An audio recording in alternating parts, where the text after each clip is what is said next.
just reminded me to record. Okay, we've got the recording going. I was too excited to get going. So the recording's now in progress. So we encourage you to be interactive, engaged. Also really encourage you, this is 3 hours. We're gonna have some breaks, but we know that 3 hours is a lot of time to ask of you. So if you need to stand up, if you need to grab a snack, we totally understand that.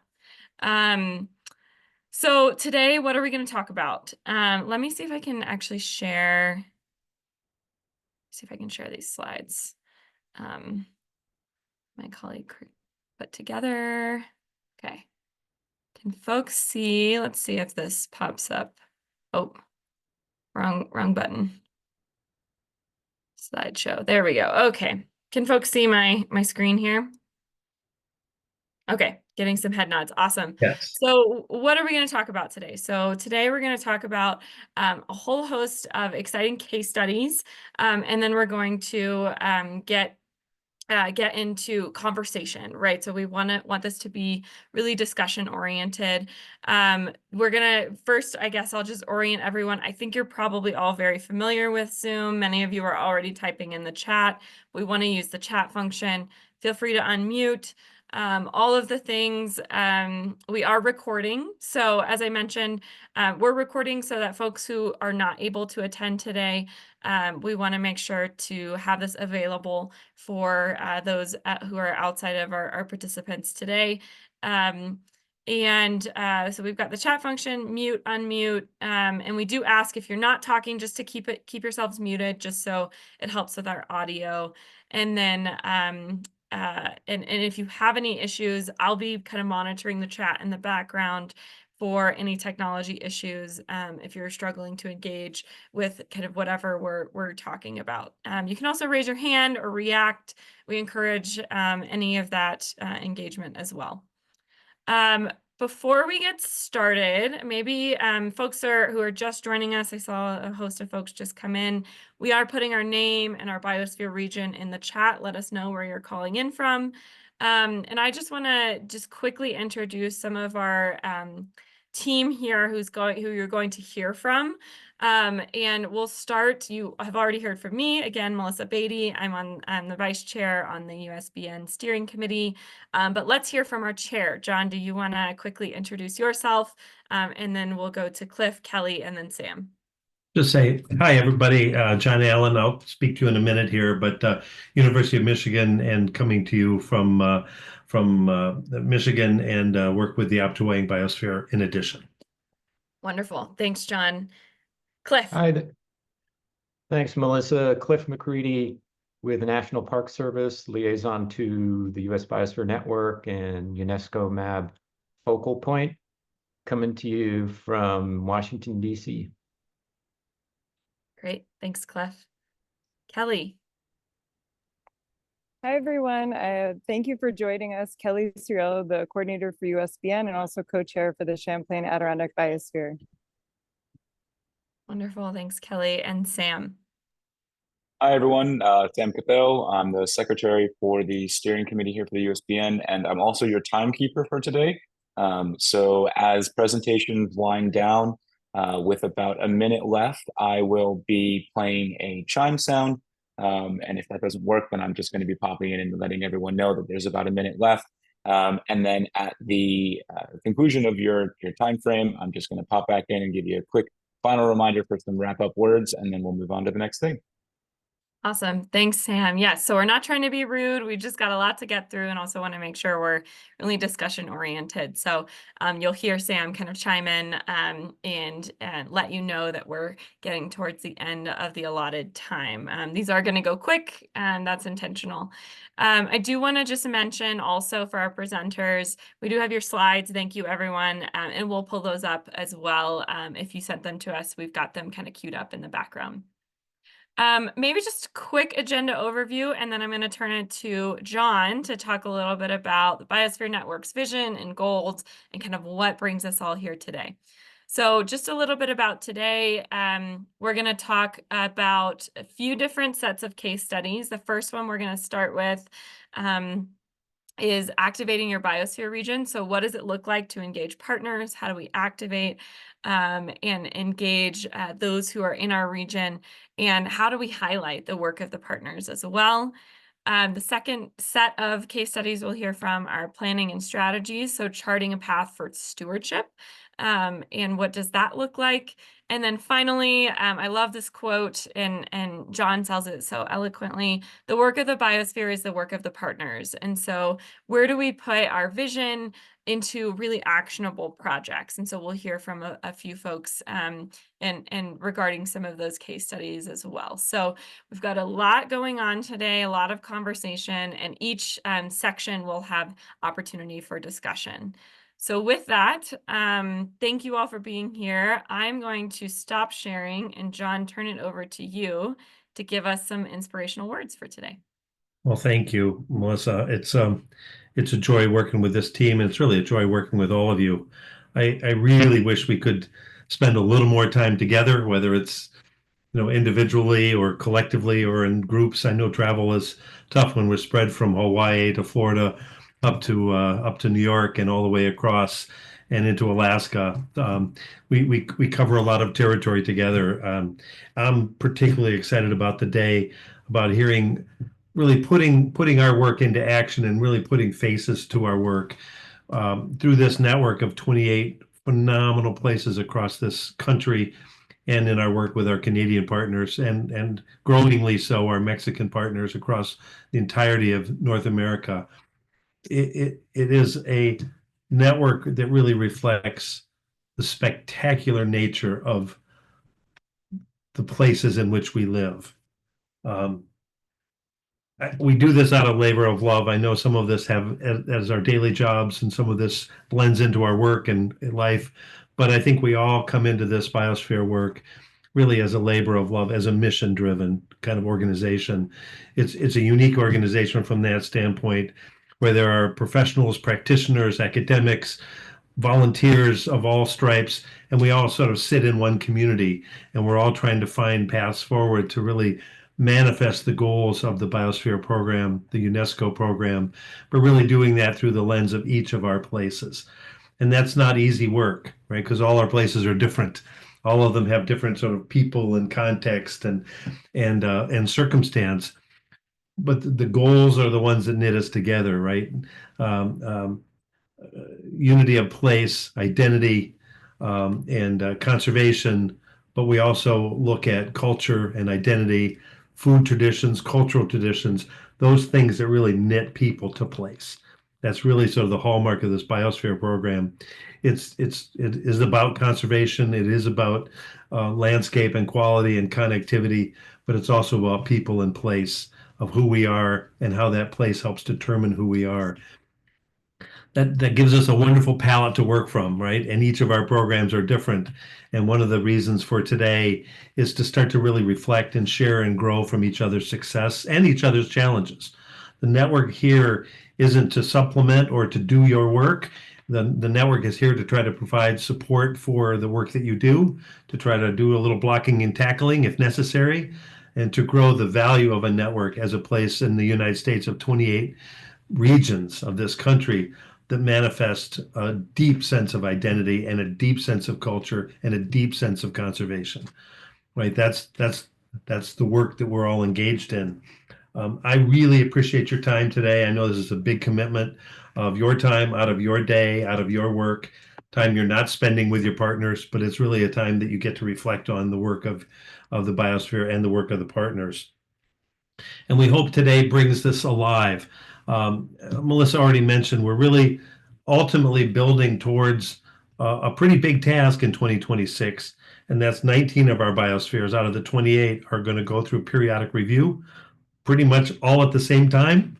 That's a big workload on all your individual parts, and it's going to be a big workload on behalf of the network broadly to make sure that those all land softly into the international sphere, right, where they will get evaluated and all approved. We know that they'll all get approved if we do our diligent work.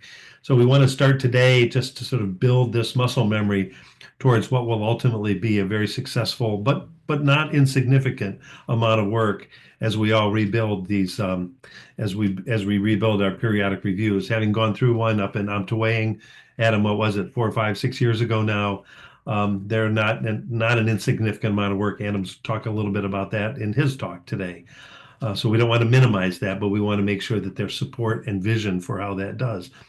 One of the big elements of that periodic review isn't just the work of the agency or one organization or two, but it's how we will all cast that work as work of the partners. What does a partnership truly mean across that landscape? Is it one? Is it several? Is it many? Is it a lot? And how do we facilitate that? Really, it's a vision that we manifest, and we get to do that together. I think our success collectively, so the work of the U.S. Biosphere Network at the network level is to try to provide that, try to build on success patterns, to really build communications, the work that Katie Darr and her team have been doing on communications with the Biosphere Bites, the newsletter, to try to keep this idea alive and to show each of us some aspect of what this Biosphere program looks like. And quite frankly, one of the functions of the USBN that you might not see that often, there is no current national committee. When the U.S. re-entered UNESCO, there will ultimately be some action on the formal side through State Department and others to reestablish a national committee. But your USBN, made up of you and the membership of the biospheres, has essentially been acting in that capacity. Not necessarily officially under the imprimatur of the United States. I do not speak on behalf of the United States in formal or informal gatherings. I will remind myself of that. But in many ways that we are acting in this capacity as an ersatz or a likened to a national committee. And we're doing that both on the national and international stage. In other venues and other times, we'll talk more about our international work, whether it's the work that Kelly's in Andorra right now and mountain biospheres, or the work that Chris and others have been doing in China with cave systems, the work we're doing in coastal systems. There is a really strong international flavor because at the end of the day, this is an international recognition program, right, under UNESCO, and we value that. It doesn't always have to manifest that way within each of our biospheres. We all know how to do that. I think I'll stop there. I just want to say it's just a really deep privilege to be in this role. The stories I hear, whether it's Cliff's meeting over in Pinelands, or I'm hearing from some others that are either in Hawaii, the work in Alaska, the work that we're doing to try to find some new additional biosphere opportunities in the central part of the U.S. in grassland systems or up in the northern forests. This is deeply inspiring work. This is work that comes from the heart. This is work that says tomorrow needs to be different than today. And we have this incredible mechanism to help others see what tomorrow can be different than today. If we want tomorrow to be different today, then we have to be the agents of that change. It's as simple as that. And here's one vehicle by which we get to exercise that. So I'll just say again, thank you so much. I deeply appreciate you. I deeply appreciate getting to know you, but I really deeply appreciate the passion that you bring to this. That is a thing of beauty and something that I take sustenance from. So thank you for that. Thank you, John, for those inspiring words and getting us all excited to be here for this conversation. We have a little activity for folks. We're going to just do a quick kind of word association before we get started with our case studies. So I want you to be thinking, and I'm going to type a link in the chat here in just a second where you can input your answers. So what do you care about personally that inspires you to get involved in the biosphere region? So what is it that brings you to this table, that brings you to this conversation, that keeps you coming back? So what is it that inspires you, and what do you care about personally? So here's the Mentimeter link, and I'm not gonna share the results quite yet because I don't want to give anyone any hints as to what others are saying, but we're gonna have folks respond, and then we'll see what the results look like. And it should be able to enter 3 different words on the right. If you have any trouble joining, let me, or adding your responses, please let me know.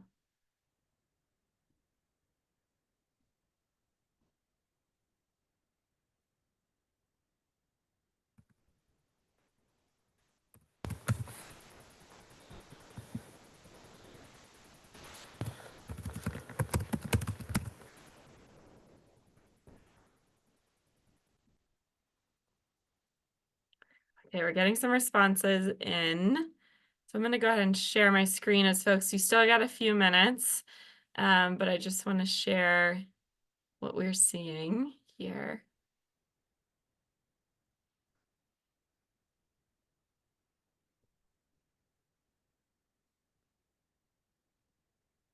So a few observations. We've got conservation and community are really rising to the top for folks. A couple other ones, the future. Nature is a big one as well. Life, that's interesting. Life is really reflectant in our biospheres. Preservation.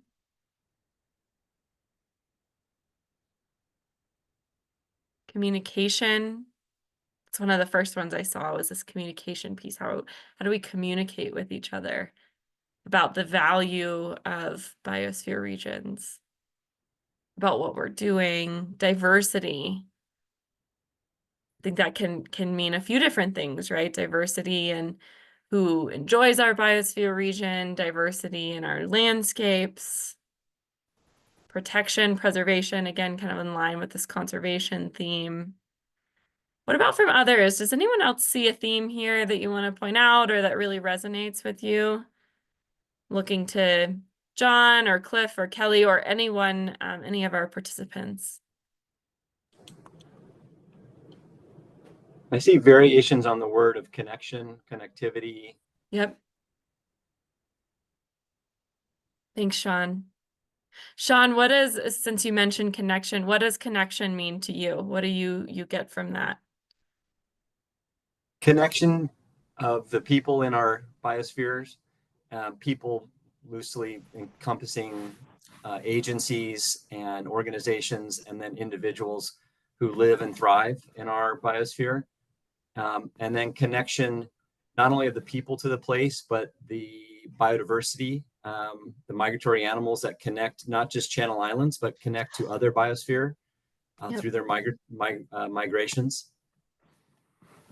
That's great. Yeah, a few different threads there of how we connect and how our species connect with our biospheres.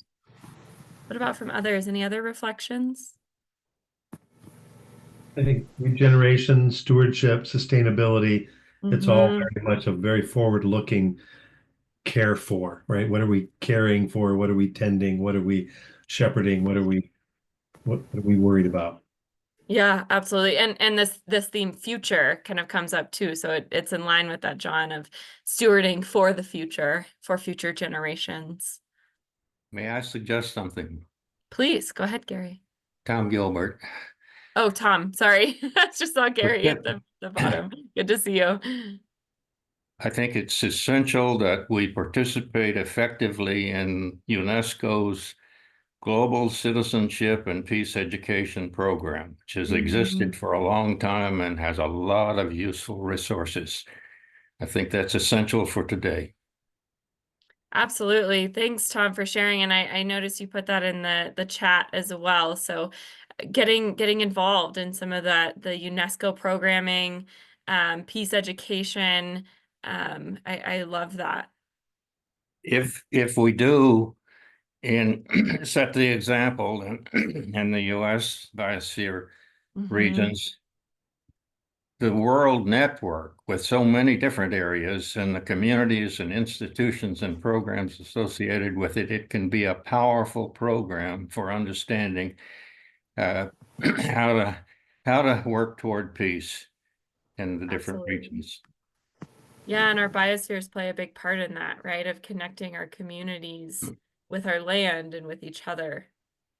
For me, Building it's that peace. what I find so inspiring is this deep connection with caring for your fellow human being, as well as the places where you live and the other beings in that place. Those from an indigenous perspective, our fellow beings there, the plants, animals, the geology, the everything that makes that place something that the creator put in the world. Exactly. Yep. Thanks, Cliff. I really appreciate the input on community. I think it really goes to show that a lot of us recognize that it's not about individual actions. It's not even about individuals at all. It very much takes a village, and the biosphere regions themselves are so hinged on this idea of community, of embracing not only the local human community, but as Cliff was saying, the local natural community. And then also this larger community of, I think that's all why we're here today, to lean on people within this biosphere community for resources, for advice, for support, for motivation, to really do the work that we're all here to do.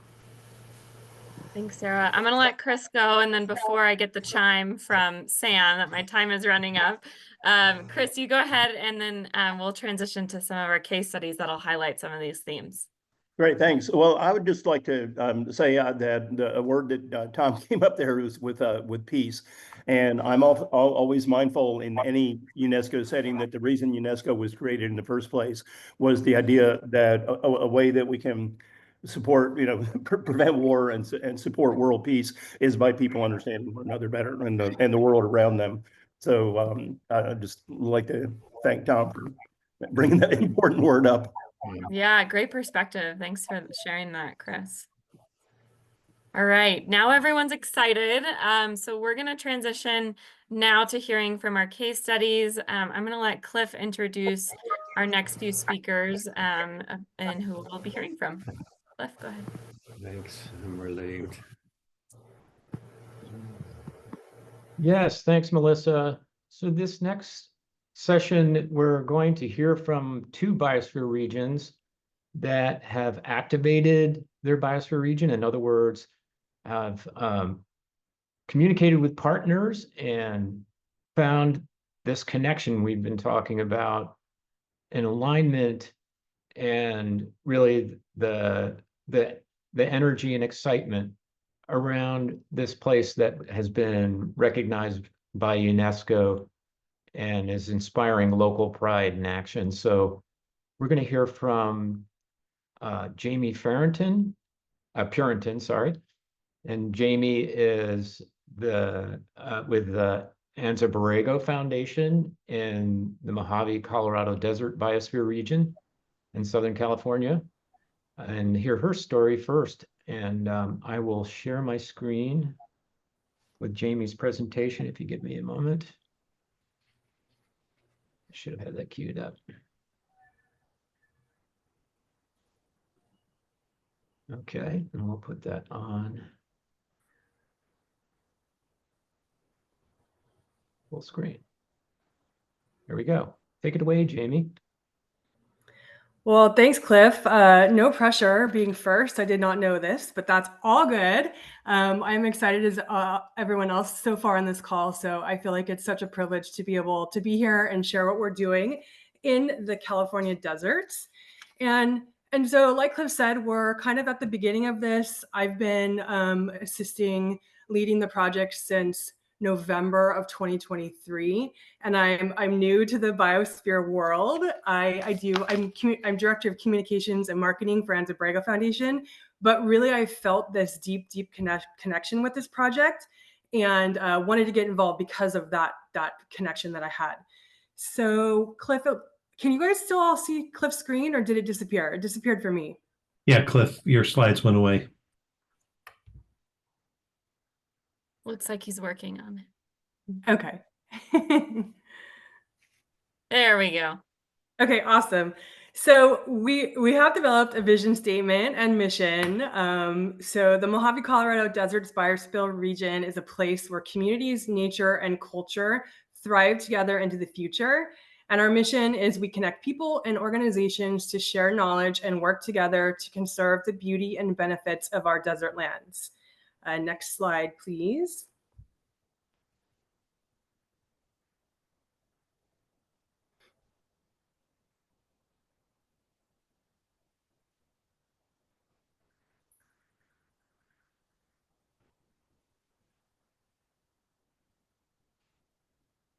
Oh, disappeared again. Yeah. Hey, is Kelly still on? Yes, I'm here. Kelly, are you able to share your screen? I'm going Yep, to give this one more try because Zoom crashed. Let me give this one more try, and my apologies to everyone. Jamie, in the meantime, if you have the deck pulled up, I'll also pull up in the background, but perfect. I have it ready too if needed. Yeah, why don't you go ahead, Jamie, because I'm having some IT problems here. All right, well, let's see if I can do this.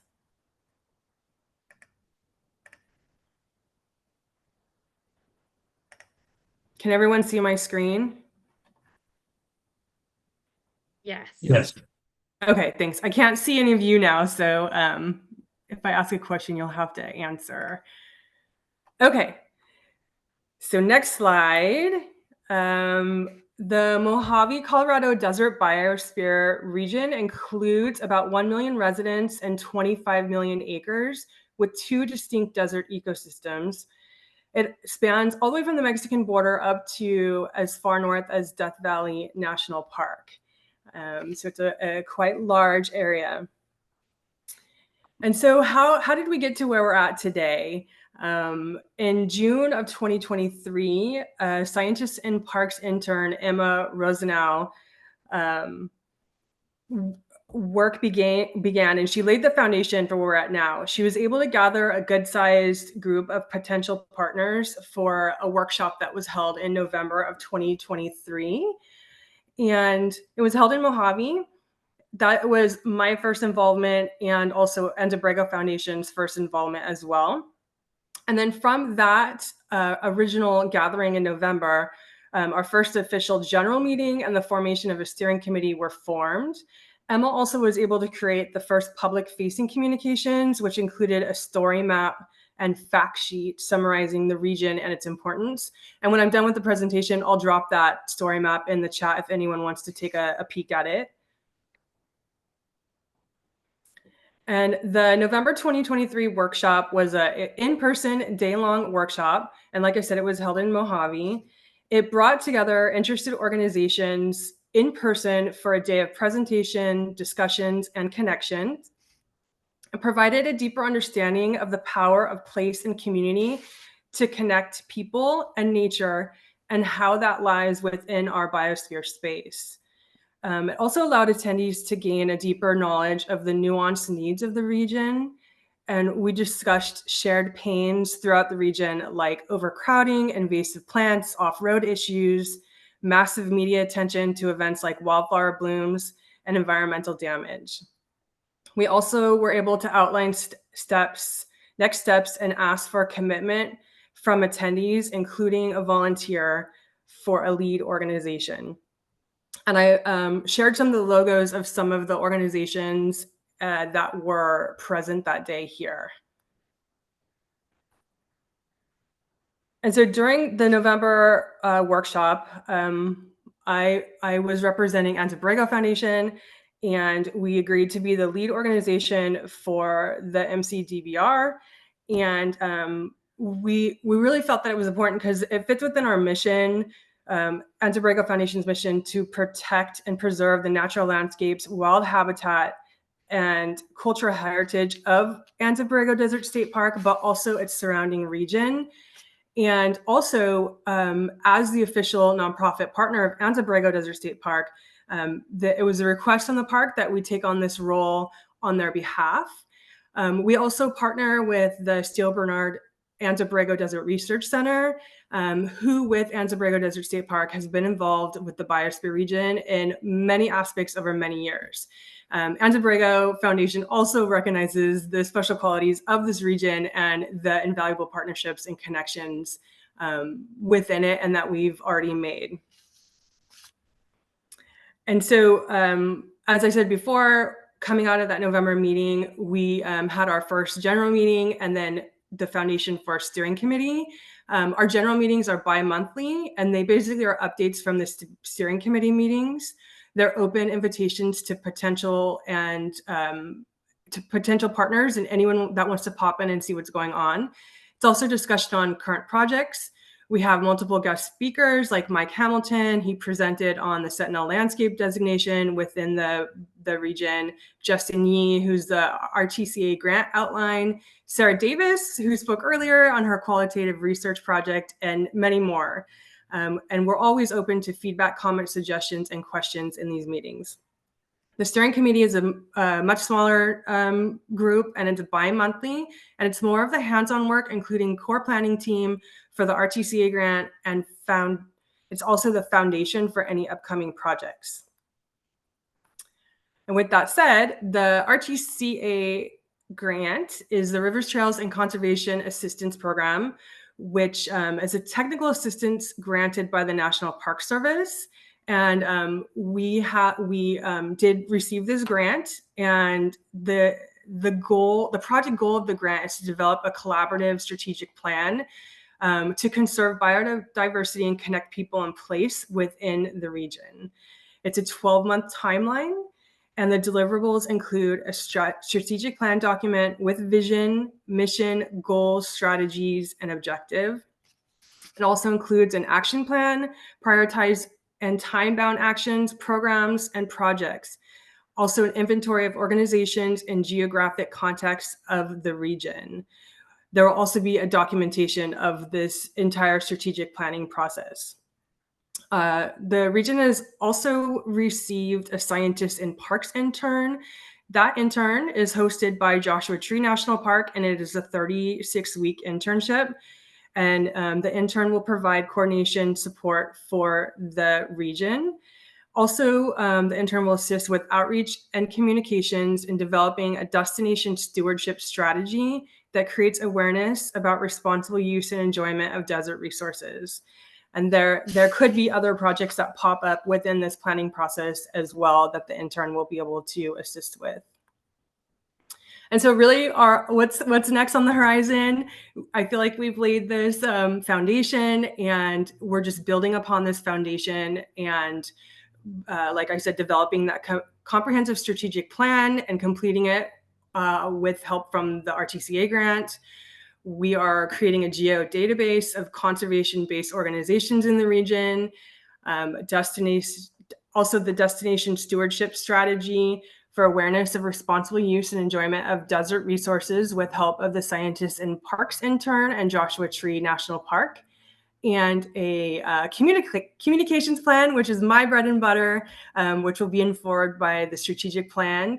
We'll also develop our own branding and website. And so let me get back to my screen. All right. Hopefully I stayed within my 5 to 8 minutes, and hopefully that wasn't too fast. Awesome, thank you. I don't know, I'll I guess return it to you, Cliff, and you'll take it from here. We'll take questions at the end of the session after our next presenter. Perfect. But kudos to you, Jamie. Jamie is stellar. Her organization and her work is really enlivened and been a catalyst for the Biosphere region. So our next speaker is Adam Schubel with the Uptwang Biosphere region. And Adam is with the University of Michigan Biological Station in northern Michigan. And take it away, Adam. Thanks, Cliff. Hi, everybody. It's inspiring to be here. Do you want me to share my screen? Yes. Yeah, please. Okay. Let's see here. Give me a minute.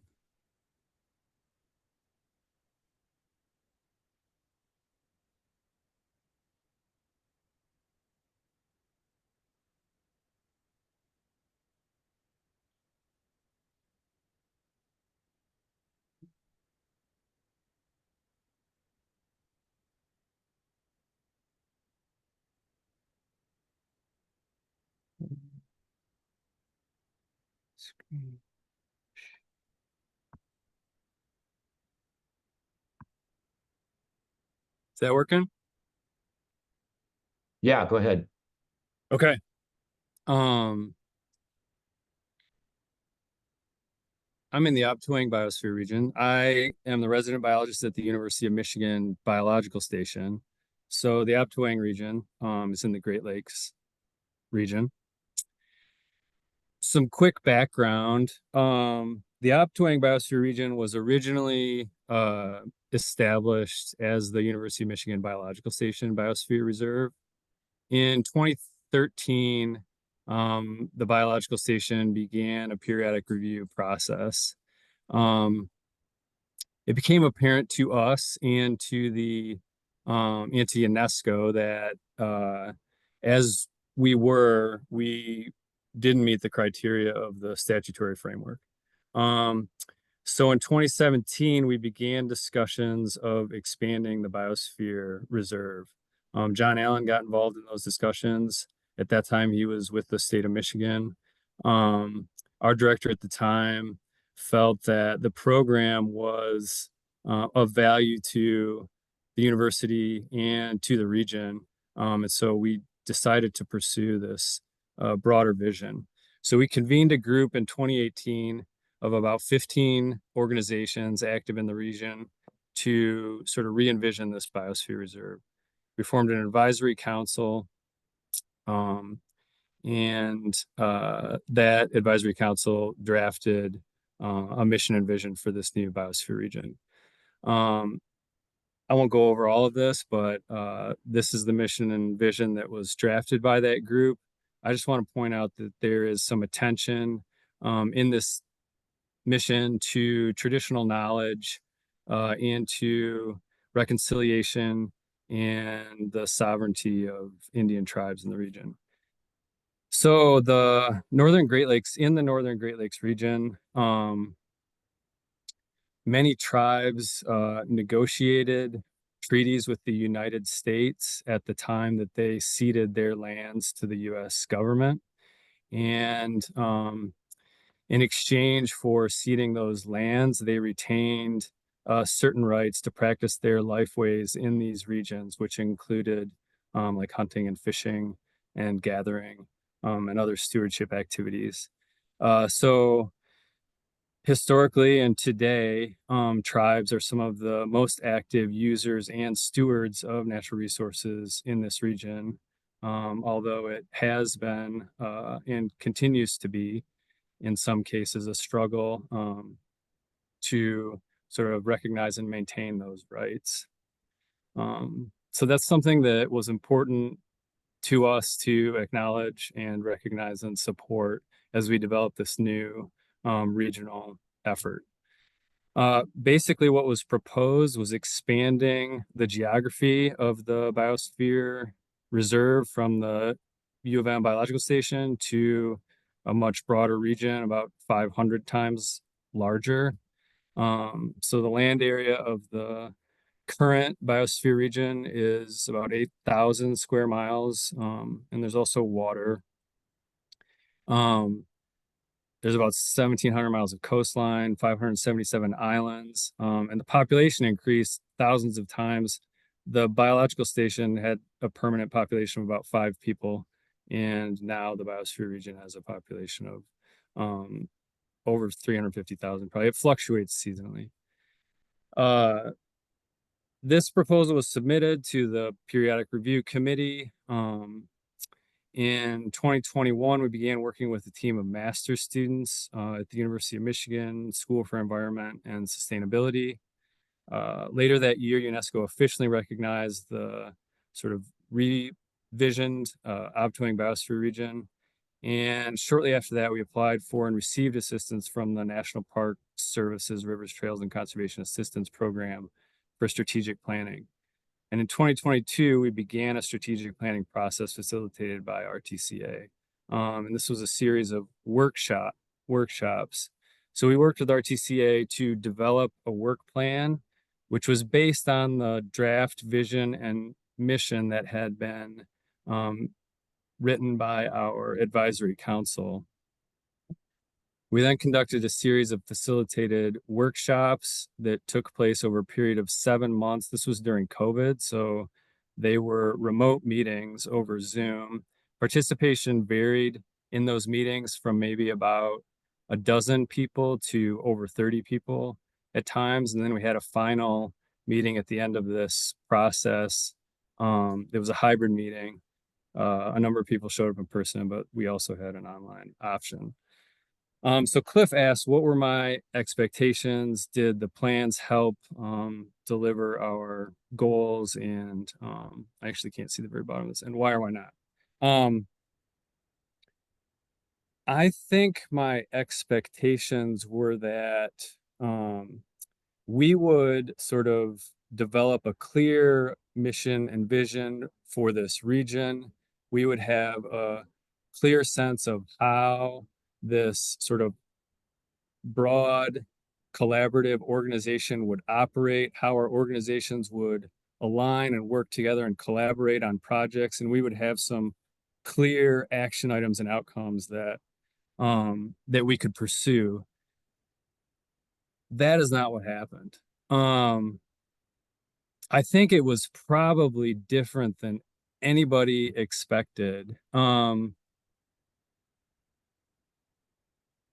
It kind of, I think much of the process ended up being occupied by like, wait a minute, what are we talking about? And what is this thing? And kind of getting on the same page.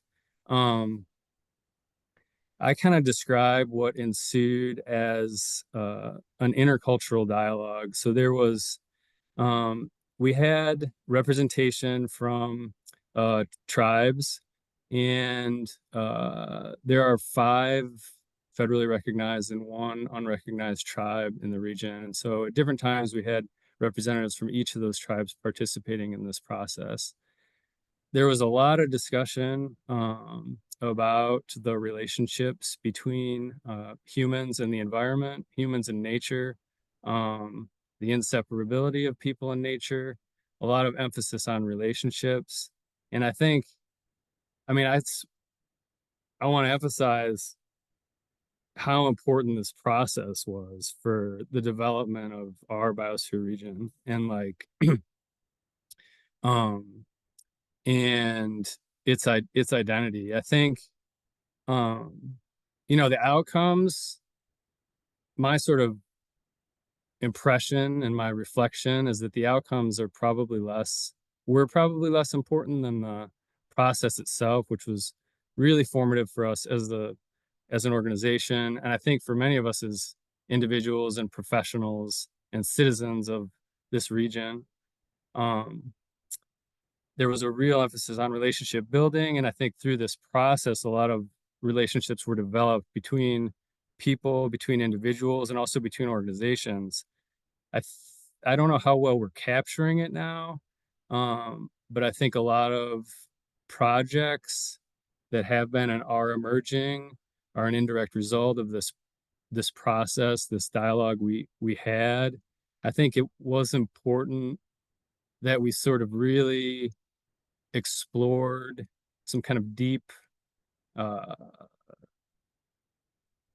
issues, I think, and to hear this group talk about things like peace and nature and the relationships between humans and the environment, I think that was all really critical, and I think that like, it was really inspiring and invigorating to this group to participate in this process. I think it really got people motivated and interested.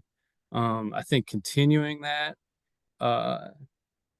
sort of momentum is challenging, and has been challenging, but I think I would advise any biosphere region to explore some of those ideas and concepts.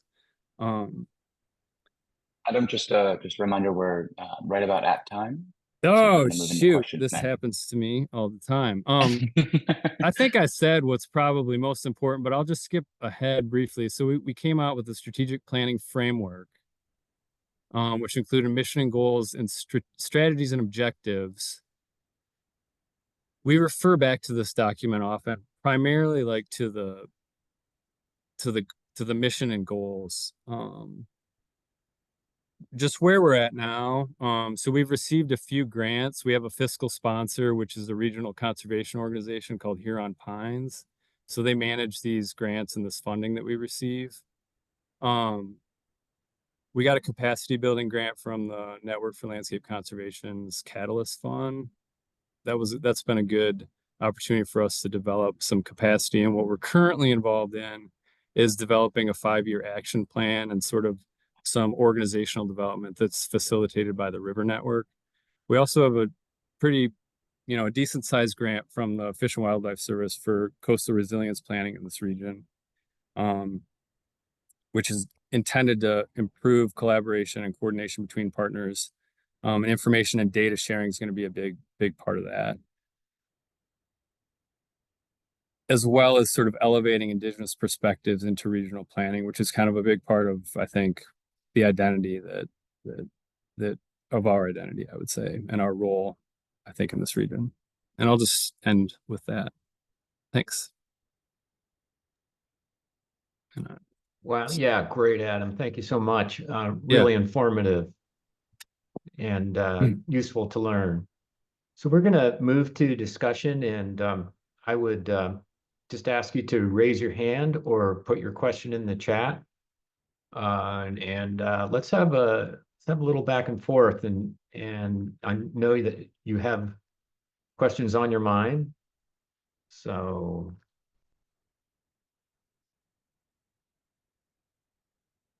fire away. I see Sean's hand up. Looks like Sean's hand is up. Go, Sean. Yeah, thanks. Super informative. Thank you both. A couple specific questions, and happy to follow up offline to get into the details. But I noticed in the Mojave, which is just inland from the Channel Islands Biosphere region, that you engage and involve, and sounds like the Department of Defense has involvement directly on the steering committee or in some fashion. We have a lot of defense activity in and around the Channel Island Biosphere region. And so I'm interested to hear a little more detail about how to engage the Department of Defense effectively. Yeah. Well, I feel like because the Sentinel landscape designation just happened and it sits like within the region, there's this, cross interest of conservation, and there's a lot of things happening obviously within that. And I think it's part luck that and maybe Cliff will disagree because Cliff was there before me doing some of this work, but we have Mike Hamilton, who sits on our steering committee, who's been really involved with what we're doing and is also part of the military side of this. And he has been such a great connection to have to make even further connections within other areas of different installations and different projects going on. I think what would maybe benefit you is for me to introduce you to Mike, because Mike is probably the catalyst to a lot of this. And he has this really deep knowledge of what's happening within our region, but also I think even within all of California. Yeah, I'll just add quickly to that. Thanks, Jamie. That's a really great answer. And also there's a collaborative called the Desert Managers Group, which has the different military agencies involved in a focus on particularly desert tortoise and connectivity outside of military installations and finding ways to mitigate impacts on that endangered species. And but we should connect you with Navy out there because they're pretty active, and as you know, let's try to do that. All right. So it looks like John Allen had a question in the chat. How many? Allison's hand up. Why don't you do Allison's first, and then if you need time, you can get to my questions. If not, we can do them again later. Okay. Yeah, thanks for helping me with that. Allison, go. All right. Hi. I was just going to jump in on that Desert Manager Group comment, and just a little background. A few decades ago, the Desert Manager Group was established for this desert area, and it was a joint DoD-DOI arrangement. So there was funding from both to pay for a coordinator. And so that's how it got going. And then it kind of, that ended the funding, I don't know, 10 years ago. And then DOD kind of kept it going. But I second Jamie and Cliff's comments to talk to Mike Hamilton, because he's been the lead. And I believe he's based in San Diego, and he's the environmental lead for that region. So just throwing that out there. And it has been a terrific arrangement, so that the parks and the military have been in close communication, and BLM and some of the other partners for decades. So that made it kind of easy to loop them into the biosphere. Thanks. Thanks, Allie. Other questions? I see another one from John Allen. You both represent regions with protected lands that span a much larger region, not just the core protected area, which we have in every biosphere region. Has that been hard to manage? That's so the larger geography of the biosphere region, has that been hard to manage? And either of you take that. I think with us, I mean, we have, I mean, Billy Morrow, I saw is on the call. So we have other non-park organizations that are invested in this. And I think that they are representing what you're speaking about here. So far, I feel like it's been good, but we're still building out this foundation. And I think one of the biggest challenges for us has been engaging tribes. And that's probably, could be, everybody's can feel that pain as well. But no, I have not seen that. I feel like we've been doing an okay job at that so far. But I anticipate we could have challenges as we get deeper into this work. All right. Looks like Sarah has her hand up. Yes. Both of you, I know, Jamie, you're still kind of in the thick of it. But I guess personally for me, since this is the way that I am involved with USBN, both of you guys have been involved with these more short-term academic inputs to both of your biospheres and into the planning process. What role do you think, these short-term external inputs have in the development of biosphere regions? And what would you like to see from some others going forward? I can respond to that, I think. So I work for an academic institution. And, as I mentioned, the sort of origination of our biosphere region was really affiliated with an academic institution. Although the sort of participation of the biological station in the University of Michigan was really minimal prior to this expansion.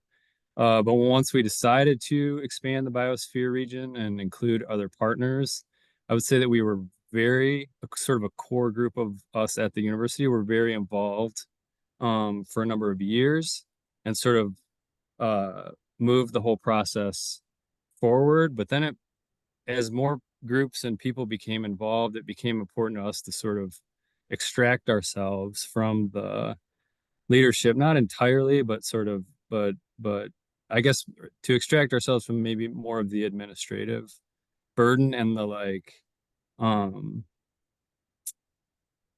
governance, maybe that's probably not the right word, but decision making, I think, and the decision making, I would say, has become much more collaborative. I think a challenge,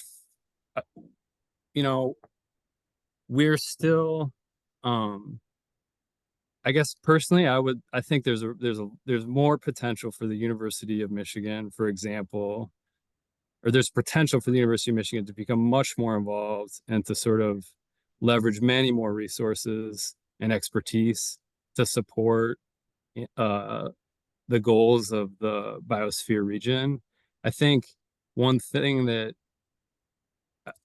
from my personal perspective, we have to balance is is not overwhelming, you know, the process and and listening, I guess, you know, and lending support rather than in many cases leadership. But for us, I think that's kind of one of the challenges. How can we become more involved and more supportive without dominating, you know? And that's one thing we've been working on. I think from the beginning, I think we're in a good place now. I kind of feel like now we need to try to leverage more of the university involvement. Yeah. Does that answer your question? Yeah. And I'm also at the University of Michigan. We're on our master's team with like the larger USBN. Oh, right. Yeah. Yeah. So I think that does specifically like, you know, in, you know, Michigan and in, I know with Opswing, like we've been very involved with that land, but then also there's the historical context of how the University of Michigan got that land. And if we're elevating Indigenous voices and Indigenous partnerships, how do we balance the input we're having with the historical context that comes along with that input? I think is interesting. I would love to talk with you later about this, but I don't want to take up too much more time. Yeah, I mean, for me, I'll just say very quickly, a big part of it has just been like, you know, trying to keep my mouth shut and just listen and hear, you know, and then, and understand, you know, and, but mobilizing, you know, and institutional change is like not easy, it turns out. All right, thanks. Christy, I'm going to have you ask your question in the next round because we've blended the first two sessions of activating your biosphere region and then planning and strategy. So it'll all come together in the next round when we hear from Duncan and Sean. But so I'll also from John Putnam, do any of your sites have any interpretation or basic info on your designation as a biosphere region in any of the places?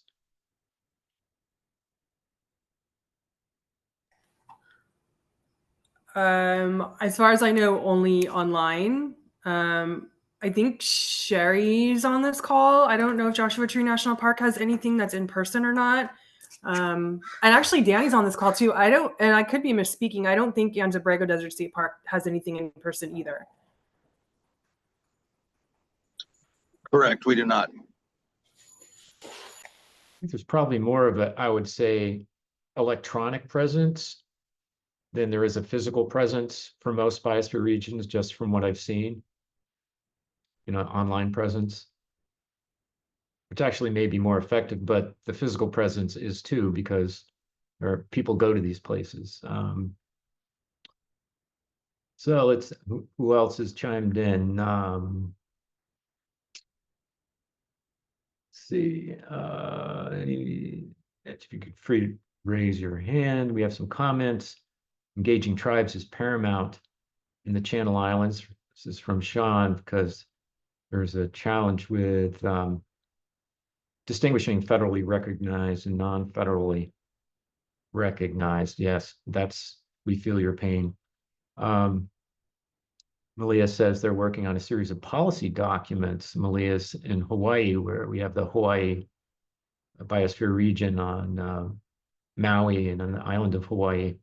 They're working on a series of policy documents regarding consultations, sacred sites, co-stewardship, and engagement with park tribal liaisons. So you all can see this in the chat. And then Aaron chimed in on that too. At Sonoran Desert Biosphere region, that's a very close relationship with the Tawana O'odham. And he talks about how they're working with that issue of federally recognized and unrecognized. The Chiaid O'odham are, I believe, unrecognized, if I'm right about that. Aaron. Cliff, I've got a quick question. Go. So this is for both of you. I know that you both had full-time people who are focused full-time on the Biosphere Reserve, and I'm just curious if you could speak to the value or perceived impact of having either a professional or an intern focused exclusively on your Biosphere region's development.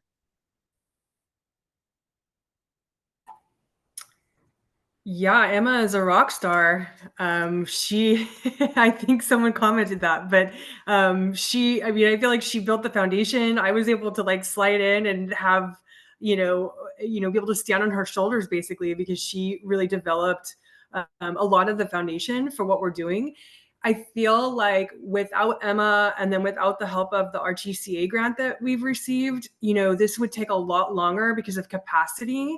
So having that help and having the grant capacity building and then the new scientist in park intern that's coming in is really propelling us in a much quicker way and just providing that capacity that is needed.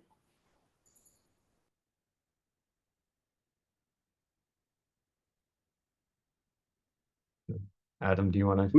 Yeah, sure. Just quickly, we had a climate intern for over a year. Manar, we kept her on for a longer period of time just because she was so valuable to our organization. I don't know, I'm imagining, capacity is we have a limited capacity. We're all sort of basically volunteers, and maybe it's part of our jobs to participate in the Biosphere region, but we don't have any dedicated staff people. So the efforts of our intern were really critical. And just to have, now we're kind of searching for that kind of support and trying to figure out how we're gonna sort of provide that organizational support and staffing in moving forward. But it was a huge help to have Manar and to have an intern, and I think we'll continue something like that one way or another indefinitely. John Allen. Yeah, I had two quick observations. Number one is the chat has been so rich. So if you're not looking at chat, please do. There's so many wonderful comments, and many of them are around tribal and indigenous relations. There may be an opportunity for us as a network to try to pull some themes together along that line and specifically have a longer conversation around indigenous engagement. It's clearly been a big goal and a big push for the USBN. The other is, and I hope every biosphere finds a way to work with a partner or one of your academic partners, strengthening the relationship to our academic partners and really drawing students into these conversations. We've had a couple, as Adam said, we've had a couple of successful teams up in Abtwaying, the group of 7 master students now through U of M working with the USBN as a network. And we know of a number of other students that have just done really remarkable work across the entire network. I can't imagine it wouldn't be a feature of every one of your periodic reviews in a year or two to really talk about how we're sort of building the muscle memory of youth and youth engagement, both through interns and others and the youth board, et cetera. It's such a profound aspect of our broad landscape that I'd love to see. I think Robert and his work with his students, I think there's a real opportunity that all of our biospheres could deeply engage in and bring more and more of that talent in to support our collective work.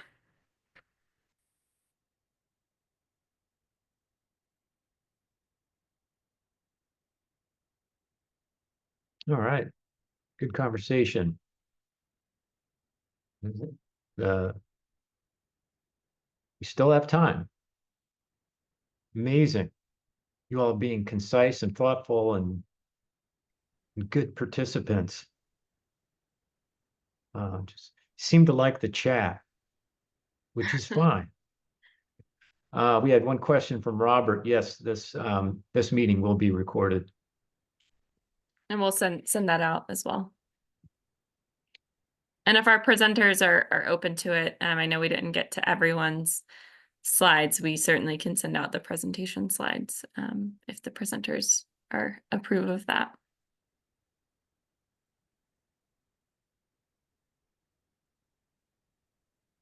Okay. Oh, take it away, Melissa. Yes, we have. Okay, awesome. Well, we'll continue to have discussion. Just a transition here to a couple of additional case studies. We're going to hear from Sean Hastings first from NOAA, who's going to give us an example from the Channel Islands Biosphere, thinking about partners and partner engagement. And then we will hear from Duncan Berry with Cascade Head, thinking about some of the planning and strategies and charting a path towards stewardship. So presenters, if you're able to share your screen, that's great. That would probably be the best just so you can flip through. But if I need to share them, I do have them in the background. So let us know your preference. Sean, I will turn it to you first and take it away. Great. Thanks, Melissa. How does, can you all see my screen and how's my audio? Looks Perfect. great. And yes, we can hear you. Okay. Well, you're looking from Anacapa Island west of the Northern Channel Islands here, and in the distance is Santa Cruz Island. And the Channel Islands Biosphere Reserve has been in existence for well over 3 decades. And up until 2016, we were an offshore site comprised of the National Park Islands and surrounding National Marine Sanctuary waters. And it made a lot of sense. It's an area of high biodiversity, and there was 2 lead federal agencies doing quite a bit of work with a number of different constituencies. And with a lot of guidance from Cliff and the periodic review in 2016, and like many of you, under threat of losing our status because there were not enough people in our biosphere, we expanded to the mainland. I'm explaining this in words because I failed to put a really good map for your orientation. But just to appreciate that we expanded hugely geographically and population-wise to include the coastal populations of Santa Barbara and Ventura counties. And one thing to note is we're a non-contiguous biosphere region because there are heavy industrial uses between the islands and the mainland, namely international shipping lanes and a lot of oil development. Thankfully, we're moving away from oil in general, and decommissioning of rigs is on the horizon. And we've done a lot of work in the last decade to slow ships down, move ships, and address the other industrial uses. So I'm going to leave you all with 3 challenges we have, and then I'll go into the partnership building. But number 1 is how do we, for the next periodic review, which we are a part of in a year, how do we connect the mainland and islands, which are, of course, connected by people and place and biodiversity, but to envelop these historic industrial uses and users as they phase out? That's one of our challenges. The other is, and I think I've heard alluded to, but there's so many existing coalitions in this area. And so the biosphere region, it offers an opportunity and a challenge to build a coalition of coalitions or something like that. And the thing I've noticed is we're all kind of the same people serving on different committees, wearing different hats. And now we're asking them to join a coalition of coalitions. I'm trying to get my head wrapped around that. And then, of course, just the nuts and bolts of producing another periodic review. And I'm inspired by already the input about how to use and lean on academic partners and interns, etc. So let me go through a few very bureaucratic slides. I almost feel we should have gone first because I'm inspired by the former presenters who are already ahead of us. As I mentioned, we've been a biosphere region for a long time, but it's been largely administered by NOAA and the National Park Service. And now that we have the mainland engaged, we need to shift that role, that expectation, and that perception that this is a national, U.S. national program that NOAA and the Park Service run, because it isn't. We've been filling the void until now. A huge shout out to Sam, who has helped us get our heads wrapped around how to engage our mainland friends, how to very, very strategically and developing a framework for coming out as an island biosphere region to a regional biosphere region that includes the mainland. And so thank you, Sam.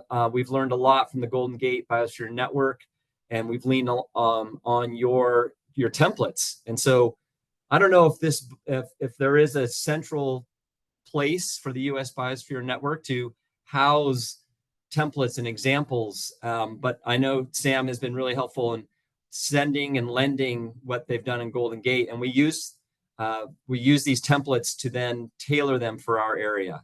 And of course, as I mentioned, there's a lot of other networks going on, and we've learned from not just this network, but others like the California Landscape Network. To the right here, you see one of the products we've developed, and there's a very small map of our biosphere region that it shows the discontiguous geographic nature of it. We've struggled with, and I don't think this is unique to us, but making sure everyone understands that this is a non-regulatory program. We're not asking potential steering committee and network member or regional members to do anything new. What they're doing is why we are a biosphere region. What the counties of Santa Barbara and Ventura are already embarking on in terms of sustainable development and sustainable agriculture is what makes us unique and helps us stand apart from other places that are not recognized internationally. So that's been a real key message in our outreach as we share with our mainland friends, hey, you didn't know this, but you're part of a biosphere region. Some nuts and bolts, as we're housing, the sanctuary's housing just a simple website, and that's something we need to expand on. And again, we have these products, and I'd love to see examples from others. So there's something for us to think about as a network. My point about a coalition of coalitions, all national marine sanctuaries have advisory councils, constituent-based, government agency-based, and many of them represent not just interests around the islands, but the mainland as well. So how do we engage many of the same representatives in a new steering committee, a new coalition, when we're all going to the same meetings anyway?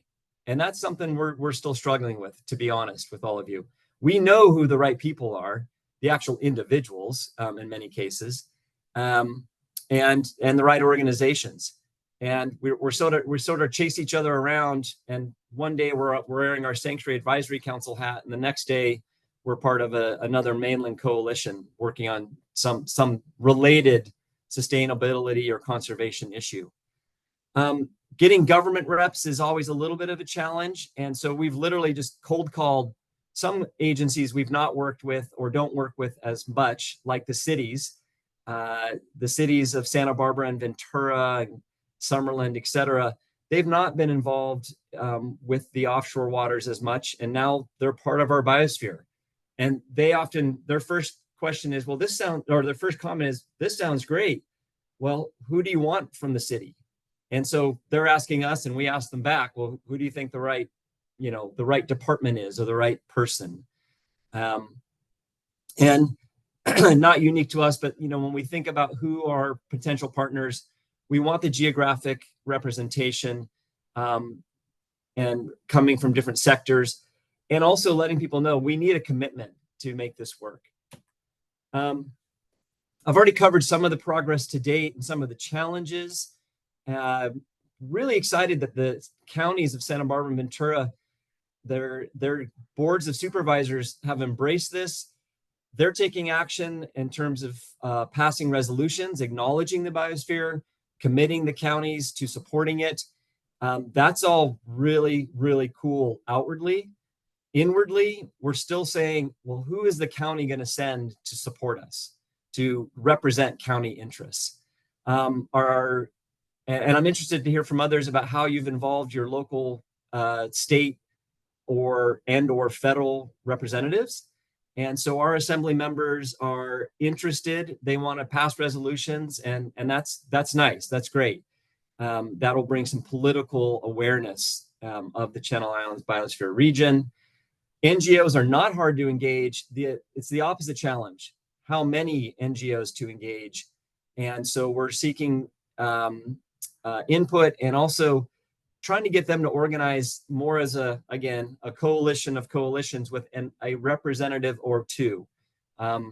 Inspired by Mojave and Michigan, by the size of your steering committee. It needs to be manageable. That's obvious. And that's something we're always trying to figure out as we embark on, honestly, our first steering committee meeting coming up. Lastly, you can see here what we have, what we see in the near term, the next 4 to 6 months. I've been taking notes on and well understand we need a coordinator. And I don't, while the sanctuary and national park have been the administrative leads to date, I really, and we have capacity to help. I really don't want us to be in the forefront because it's still viewed as a federal program, not an international program. So Jamie, I'm hoping like an NGO or foundation rep like you are maybe steps forward, and the sanctuary and park can step back and still provide support, but not be viewed as the lead. I think that's all I have here. I've changed your frame of view here from the first slide was on the islands looking west. Now we're on the mainland looking south to the islands, and the Santa Barbara community you see there is now part of our biosphere region. And so we're excited with who we are, and you can see where we are, which I still feel a little embarrassed, like after nearly 40 years, we don't have a steering committee. We're doing the right work. Everyone internationally, we're recognized. We just need to get it organized as well as some of you.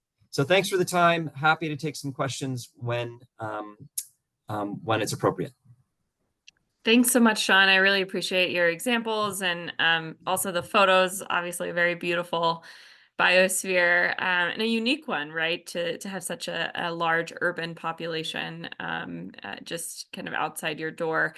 And I appreciate this concept. We've been talking about it at as a steering committee, this concept of getting local elected officials engaged. And it sounds like you're having conversations with your boards and county commissioners, and that's something that we certainly have seen as an opportunity to grow the recognition of the biosphere. So great examples. We are going to take questions after our next presentation. So hold your questions, or you can go ahead and type them in the chat and we will circle back to Sean. But first we're going to hear from Duncan a little bit more about Cascade and what they have been up to. So Duncan, please take it away.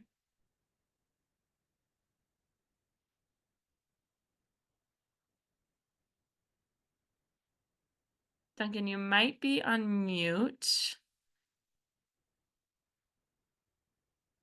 If you're trying to talk, I cannot hear you.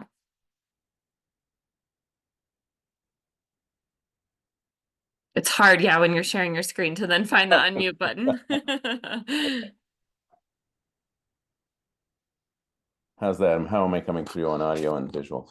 We can hear you, and then we can see your slides. If you just want to hit present, I think we'll be able to see them in full screen.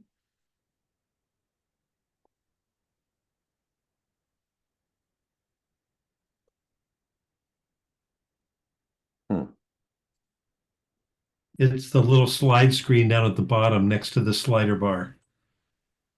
On the right, the bottom right. There's a tiny little slide. Keep going over.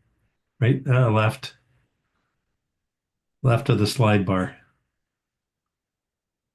Too far left. You're in the right place. Yeah, there you go. How's that? Sorry about that. Yeah, perfect. that's it. There we go. Great. So I'm Duncan Berry, and a co-director of the Cascade Head Biosphere Collaborative up in Central Oregon. And you're looking north at our estuary complex and Cascade Head. And we've been in we've been a biosphere region since 1976, but only in the last 2 or 3 years really have we stood it up within the community and gotten very active, developed a logo, website, a lot of videos, and a lot of communication tools. This the site itself was expanded in 2017 during a periodic review to include the green area that you see as an entire coastal temperate rainforest watershed. And so Gravity has designated our BR, not necessarily a human designation. And then a group of us worked very hard to establish a marine reserve and a marine protected area. So we have a really unique land-sea connection, which is wonderful. Today I was asked just to outline very quickly a roadmap we put together for our BR. All of us face the same challenge of we can't get somewhere if we don't know where we're going. And so we created a roadmap out of 4 different elements. And this is a super useful process for us. One of which was obviously the recertification of the Biosphere Reserve. And we are living by many of the promises that were made by others as part of that recertification. And then we took what I think was a really interesting step that might be interesting to other BRs, and that was we did a listening tour within our community. We met with 25 leaders in our community, tribal, governmental, off-road, motorcycle groups, just a wide range of NGOs, tribes, and governmental entities. And that took us almost 18 months, and we collated all their feedback, which was really fascinating. We took the 17 SDGs, and then we took also the strategic projects that we'd already been involved in, and sort of baked those all together into a nexus there, which we then created a 5-year action plan for. We filtered all our activities and continue to this day through these 4 filters. One of the things that also was key to our development of this strategic action plan, and I will underscore the word action. This is about doing, not about a lot of plans that would sit on a shelf. So part of that doing was the development of these evergreen activities. And so we have a lot of different activities, but we've pooled them into 3 focuses. One is education, which is K through 8, which we do a lot of in-classroom and field-based education. We have a large climate project, which is doing research across 4 habitats within the biosphere, and then looking at insights and solutions with a group of 9 partners that we're doing this large climate project with. And then we have community engagement, which we're really very much a bottom-up organization, engaging our community with exhibits, workshops, this art on the beach, science and art speaker series, etc. So very busy in the community, but so we asked ourselves, how are we going to resource all these activities? And bear with me, and I don't expect you to read all of this, but I wanted to give you a little bit of an engine room around the structure that we use, because it's proven to be very useful. We're in our 3rd year of our 5-year plan, and it's actually been very, very useful. So we broke down our strategic action plan into 2 parts. One is the internal activities of administrating the BR. How do we plan, and then how do we build a team? And the second was community facing, and that was the external activities of the education, climate, community, but also its economy, its culture and equity, and how do we carry out our calendaring and planning and implementation with the community. And finally, one of the things that proved very useful also is we captured all these in a columnar format of what's the project, what are the actions we need to take, what are their outcomes, what are the deliverables, and then who are our partners.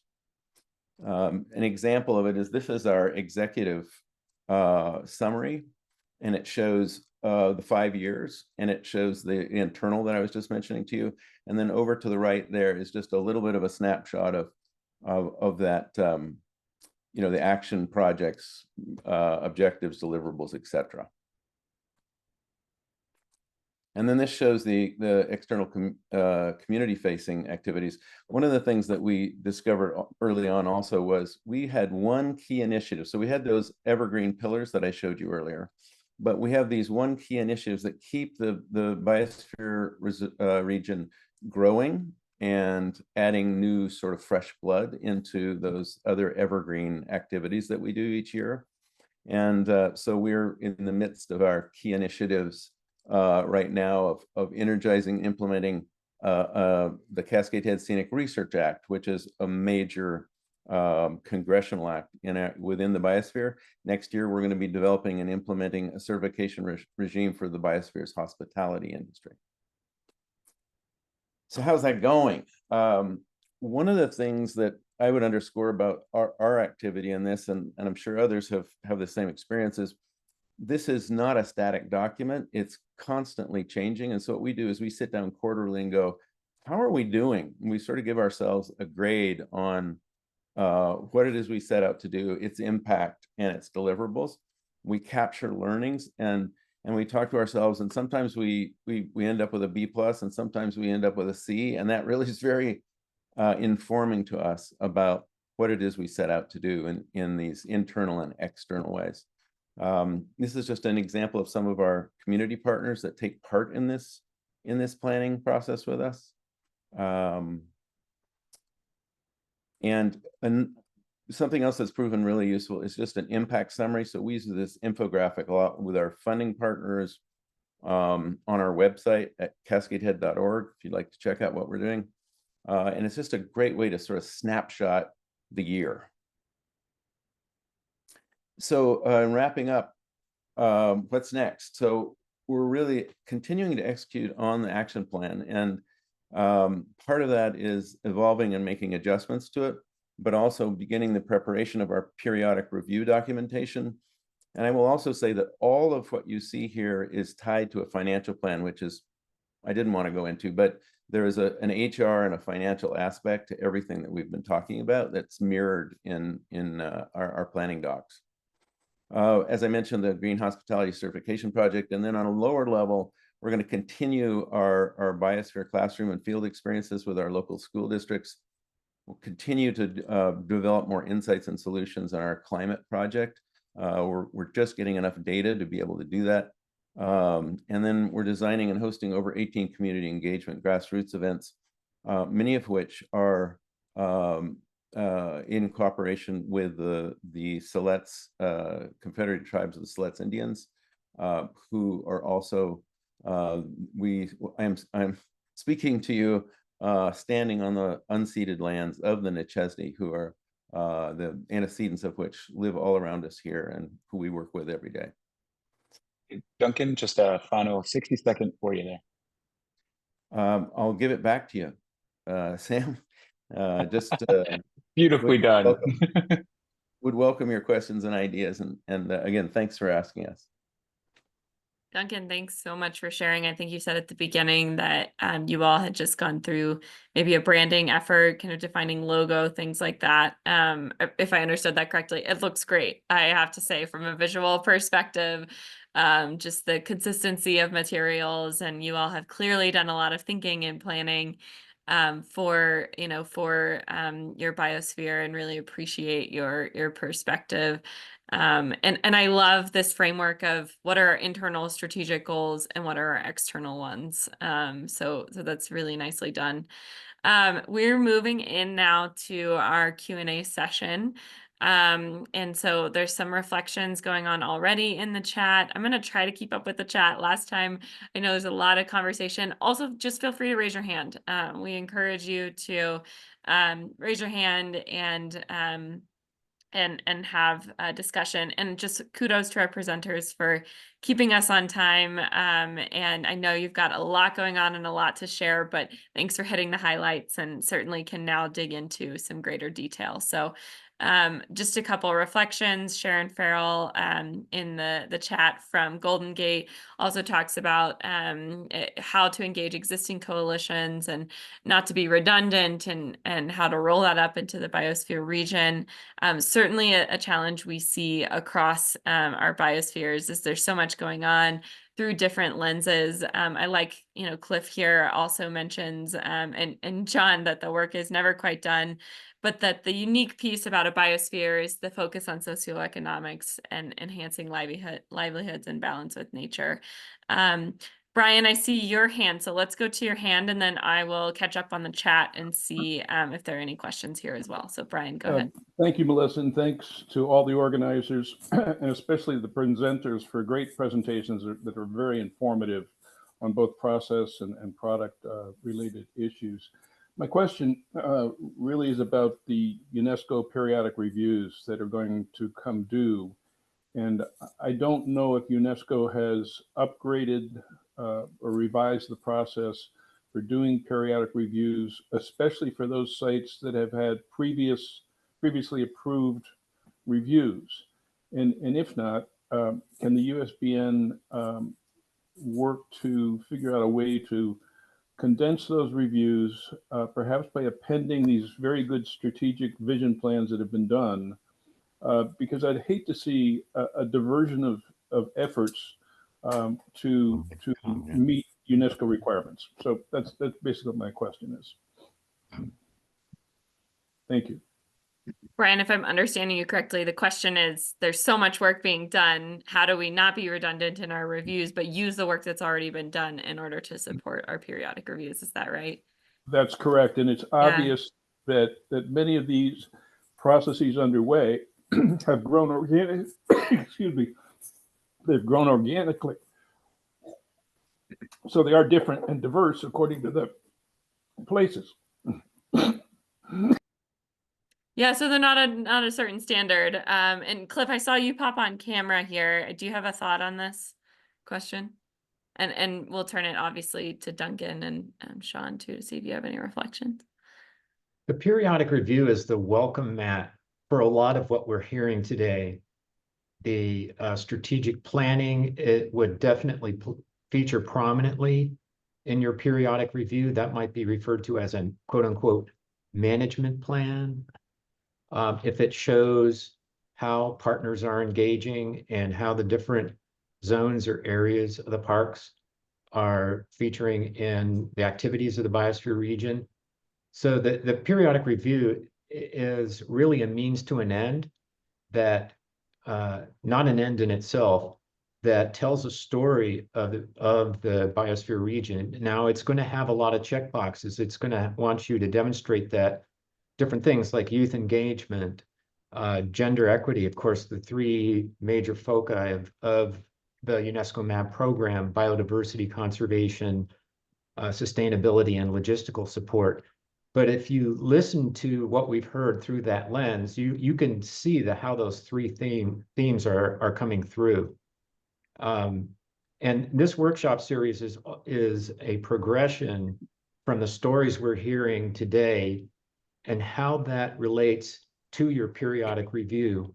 And the US Biosphere Network will be providing learning resources, more examples like this. And in the next workshop will be about that. Will be about how the periodic review is structured, and then how you can tell your story through the periodic review, and also looking back as well as forward. So we will want to talk about the previous one, as you said, Brian, and how that as a roadmap or a plan was a part of what you're doing today. Now, in many cases, some of we're all in a different place, right? Some of us are further along than others, and that's why we're here today, just to learn from each other. So, it's going to be a different kind of benchmark for each biosphere region, but the important thing here is show that you're hitting on those themes and show the collaboration. That's, I think, what we're looking for. And Kelly Sariallo, who I think had to drop off, I don't know if you're still here, Kelly, is our US member on the International Advisory Committee for Biosphere Reserves. And that is the committee that does the initial screen and review of these documents after you've written them.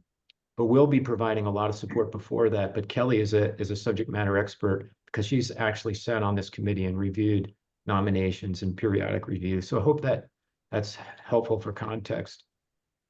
Well, and all I'll add is that support will lead up to some additional webinars, and also we're planning for an in-person meeting.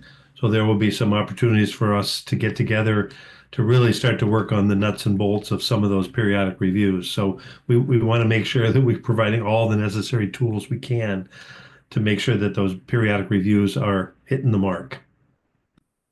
Exactly.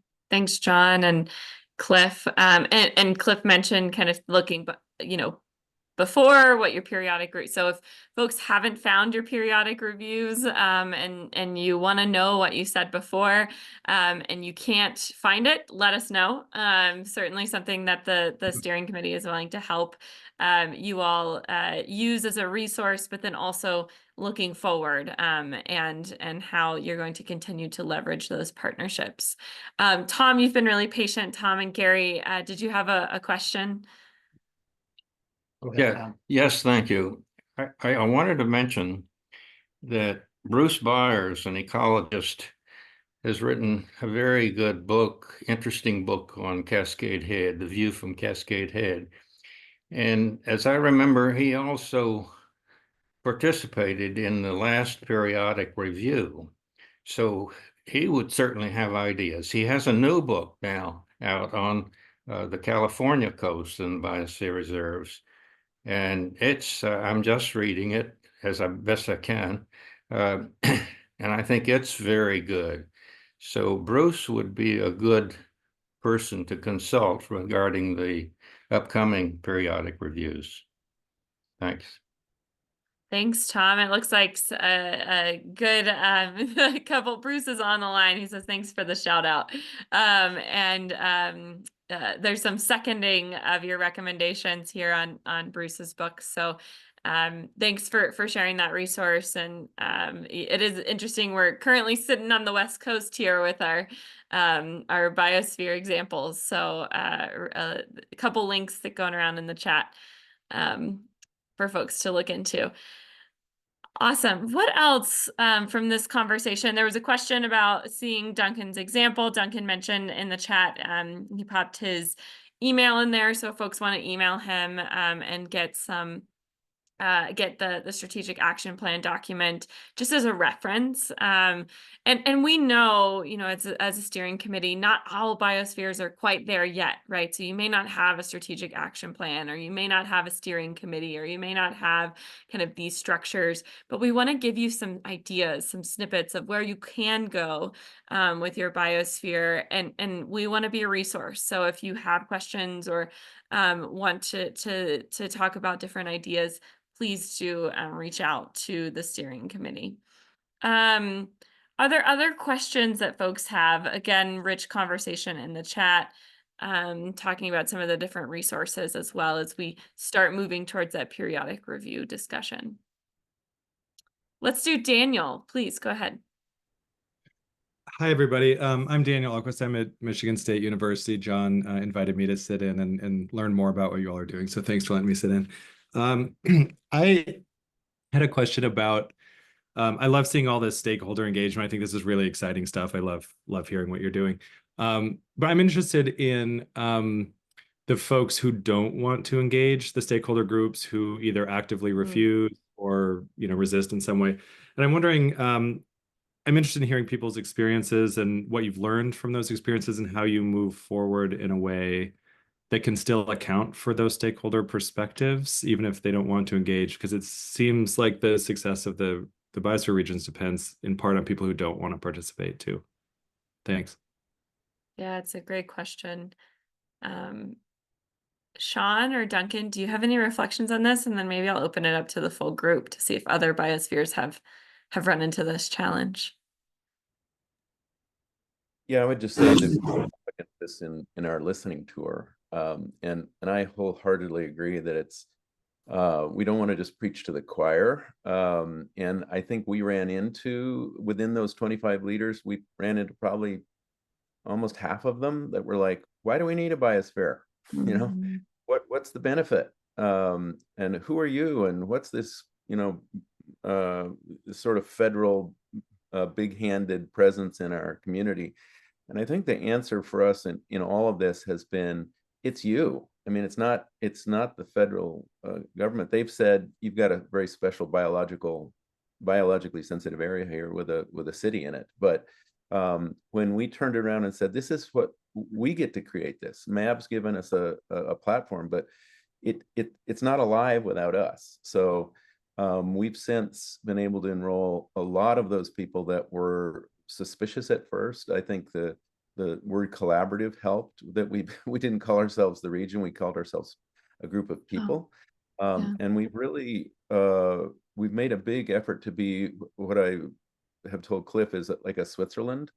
You know, we don't have a dog in the fight one way or the other politically or on a lot of issues. And so that we're able to be a convener. And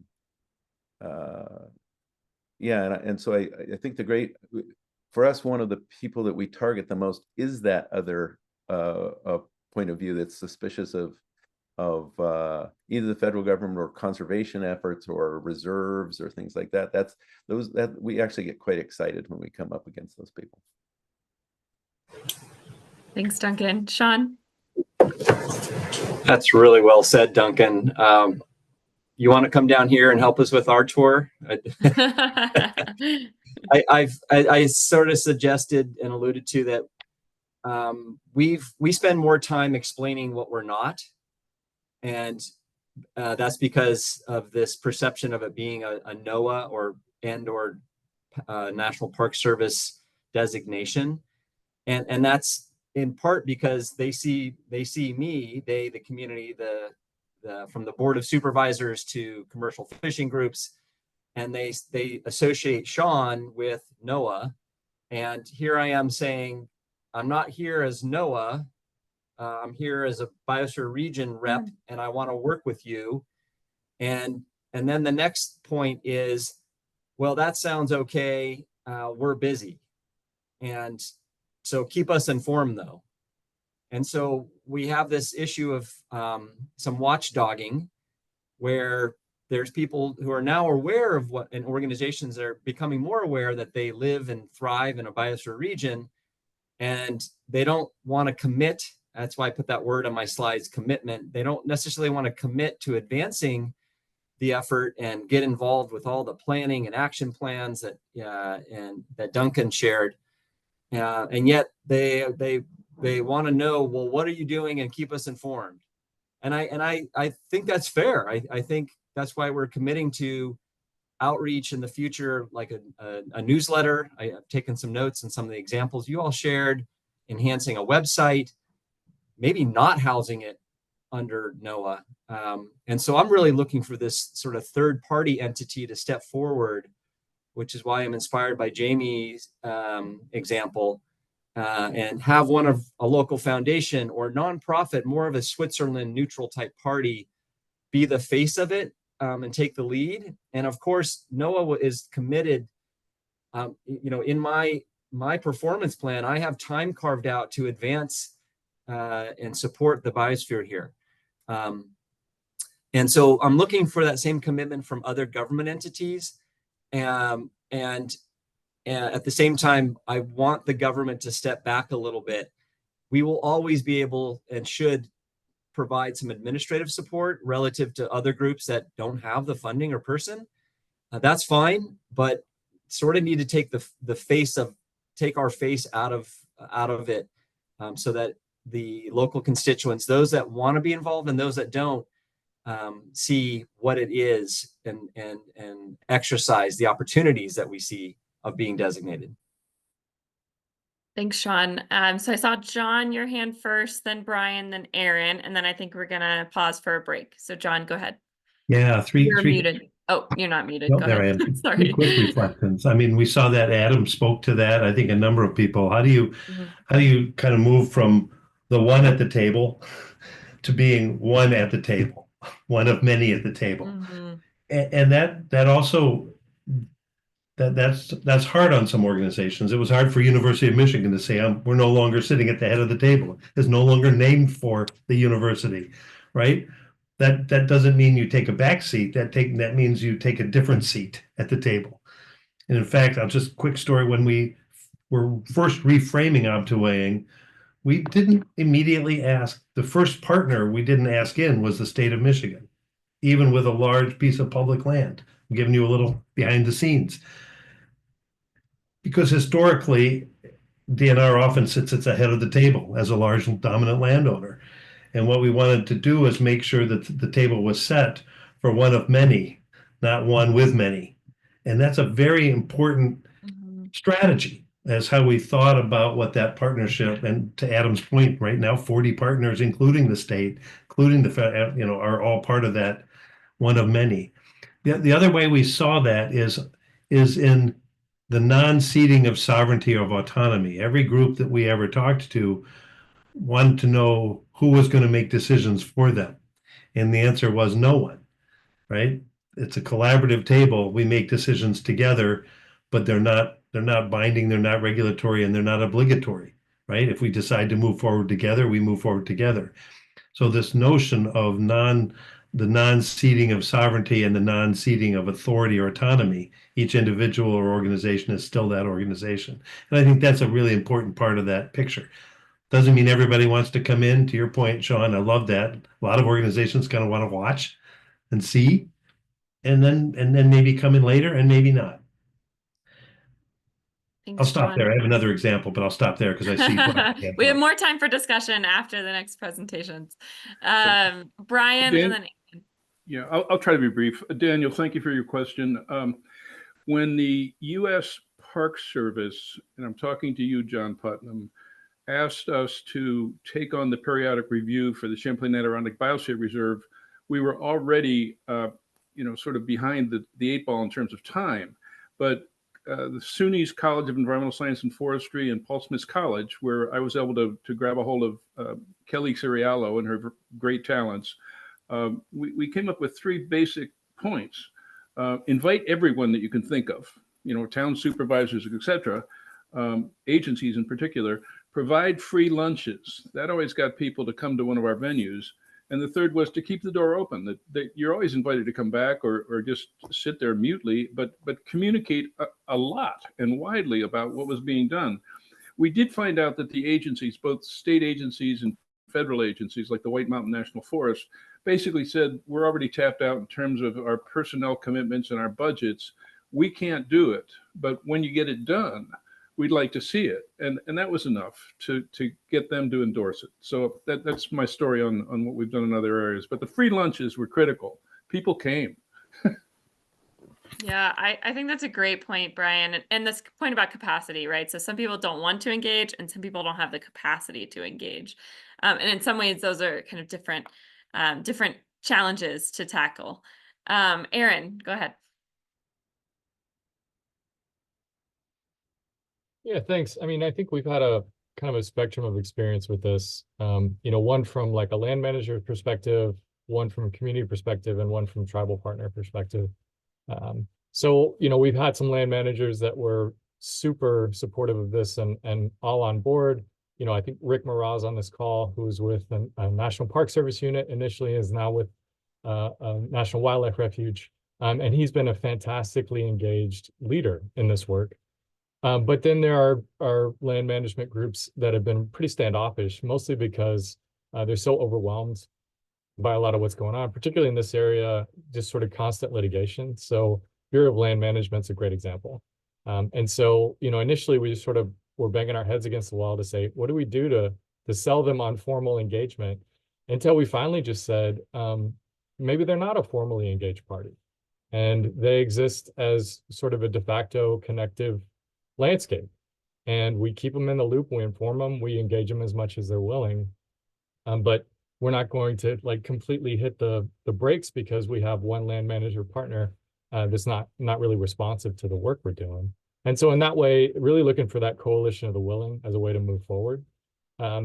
Two, as others have stated, I think keeping some of those folks informed that are on the periphery, like Department of Defense is a great partner on a lot of the work that happens in this area through the Barium Goldwater Range.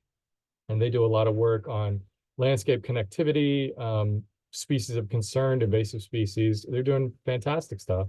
And so a lot of what we're doing from the Biosphere Reserve framework is just recognizing that work, even though they're one of those folks who have not said, hey, we want to formally jump in and be, quote unquote, part of a biosphere region. And toward that end, we've also developed some language internally about like a formally recognized framework and then what we call an aspirational framework that has allowed us to do things like in our branding work, we didn't want to exclude huge tracts of landscape that feel really connected and very much a part of what we're doing. And so for the branding work we've been doing, we've just used the aspirational framework as it to say, hey, this is what we're aiming at, even though not everybody may be formally engaged at this point. And then from a tribal partner perspective, we've really adopted a bottom-up rather than a top-down approach.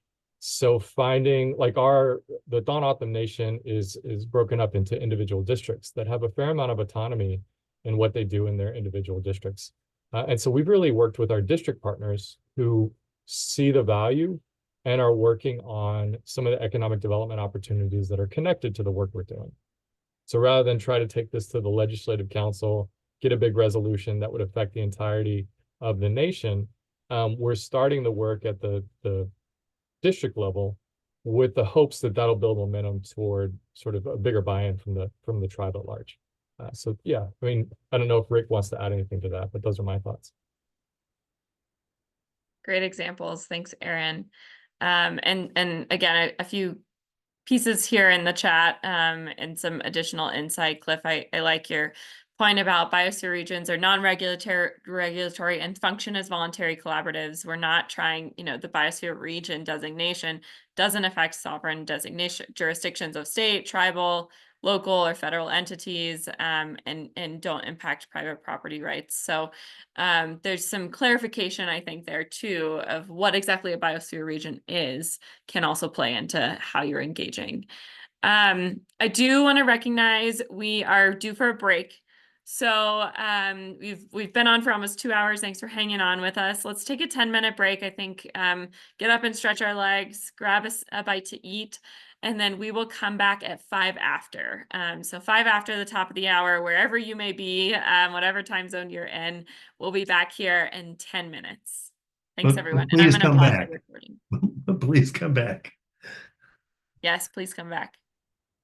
Can't For a call you few out of the great hall on the sessions. break. Saved some of the best for last. Umbrage. Exactly. All right. We're at 5 after. So folks are back. Feel free to pop your screen on. Let us know you're here. Thanks for rejoining. I know it's tough after a break, but we do have some really great sessions here in the last hour. I think we have just a little under an hour left. We might want to note we have a guest from Canada joining us. We have Kate Potter with us.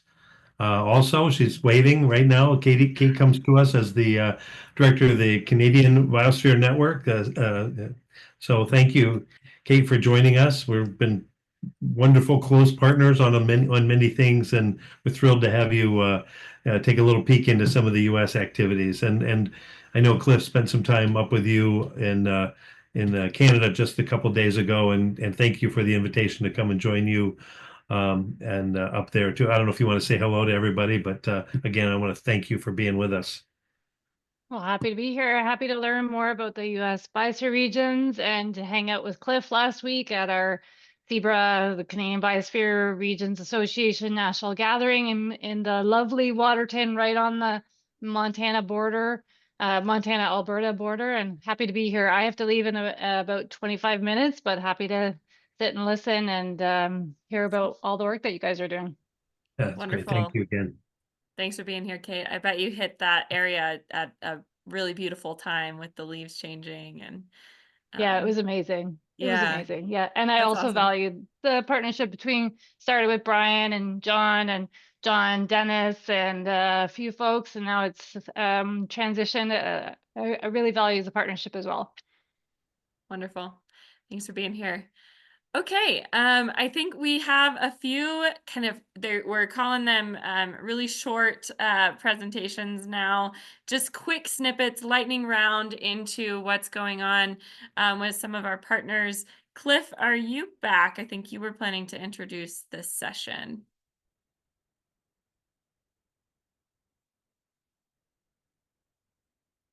Okay, Cliff may not be back yet, so I'm happy to start. Happy to kick us off just to keep us on time. So what we're going to do now is we're going to transition to talking about more about partnerships, but how we put putting vision into projects and taking action. And so we're going to hear from, again, lightning round, 5 minutes each. So a little bit shorter than our previous presentations. We're going to hear from Congaree, Sonoran Desert, Southern Appalachian, and Crown of the Continent. So we're going to start with Congaree. And I will turn it over to our Congaree team to give us an overview of what you want to share.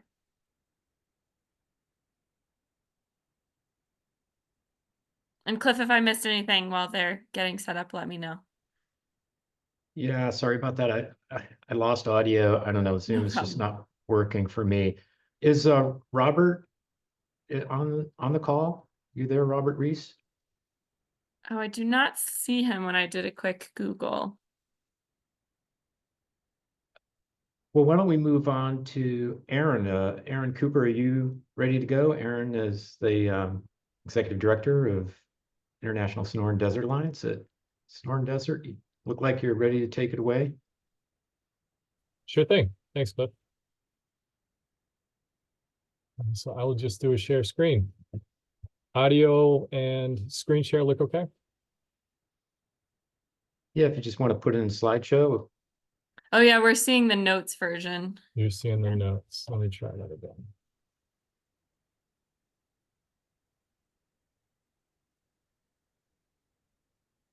How's that? Perfect. Yep. Excellent. Well, thanks, folks. I appreciate the time. As Cliff mentioned, I'm Aaron Cooper. I'm Executive Director for a group called the International Sonoran Desert Alliance. And we're one of the steering committee members for the Sonoran Desert Biosphere region. And so in this short 5-minute piece, obviously won't share everything that's going on out this way, but we'll talk a little bit about our community engagement toward looking at some joint stewardship, economic development, and visitation and tourism work that we've been doing. So we'll start by just kind of orienting folks to what the Sonoran Desert Biosphere region includes formally, what it did historically, and then what we are calling kind of our aspirational boundary and framework. So originally it was Orchid Pipe Cactus National Monument Biosphere Reserve. So as many of the folks on the call started as a national park unit, and in response to periodic review process, really had that kind of aha moment that, hey, a national park unit in and of itself isn't necessarily a great fit for the statutory framework. And so that really marked the involvement of our organization directly with some of the Biosphere Reserve conversations and the back and forth with UNESCO and periodic review work. And so our organization is a trinational, tricultural organization with 3 mission pillars. So when I say trinational, we work at the intersection of southern Southwest Arizona, the Tohono Nation, and northern Sonora, Mexico. And our mission pillars are to preserve and enrich the environment, culture, and economy of the Sonoran Desert. So in working through the periodic review process, the team at Organ Pipe really saw our organization as an intuitive fit to say, hey, you all are already doing convening work well beyond the boundaries of our park unit. You're partners in this work, you're in economic development, you're in community development. Can you step in and really work with us on this? And so during that initial process, we went through and expanded the boundary and scope of the Biosphere Reserve, and also changed the name in the process as well to indicate that expanded scope and boundary. So we included the adjacent National Wildlife Refuge, which is Cabeza Prieta National Wildlife Refuge. And we included some communities, unincorporated communities in kind of rural Pima County in southern Arizona as well. And then de facto just included some tracts of BLM managed land as well, even though they weren't a super active partner in the process. And that was really what we identified as sort of the formal scope and boundary for the most recent periodic review. But since that time, we've really adopted an approach to guide some of the work we're doing around visitation, tourism planning, branding, identity, and economic development planning to use something we're calling the aspirational framework. And so that's really to say, by the next periodic review or within the next 5 years, what would we like this biosphere reserve to look like? And for that, we've really leaned on our organizational founding convening footprint to say, you know, as an organization, what did we committed to from a convening perspective as a real intuitive fit for what might an expanded boundary look like for this particular biosphere region? And so that's indicated here by this map, to where we've noted the original designation, we've noted the current formal designation, and then we've noted the expanded boundary designation. And that expanded boundary really includes a tribal partner through the Thanatham Nation. It includes Department of Defense managed lands through the Barium Goldwater Range, a Sonoran Desert National Monument designation, which is managed by BLM. And it also allows us to connect to a community to the north, Gila Bend, which is an incorporated community, but has very much been active and interested in some of the ongoing work as we've done some of the outreach with that community to say, hey, look, we're all gateway communities to these kind of massive tracts of public lands. And so kind of the first step in some of that expanded framework was for us to come together and identify what's our shared identity, like what connects these communities that are all part of this vast sea of public and tribal land. And so did as I've heard others refer to, a bit of a listening tour. We did a field trip to some of the communities that were interested in learning more and potentially being involved. Learned a little bit about what those communities were interested in doing, what their aspirations were, what their goals were, and had that guide the development of formal brand identity guidelines. And so we now have brand standards and an identity document that really helps us tie the region together. And then from there, we really pivoted that work into some comprehensive economic development strategies. And so some of this came through a series that was done through the Conservation Fund, looking at gateway communities and how they connect to some of the public lands adjacent to them. That was done through the US Biosphere network in collaboration with the Conservation Fund. And so US Economic Development Administration was on that call.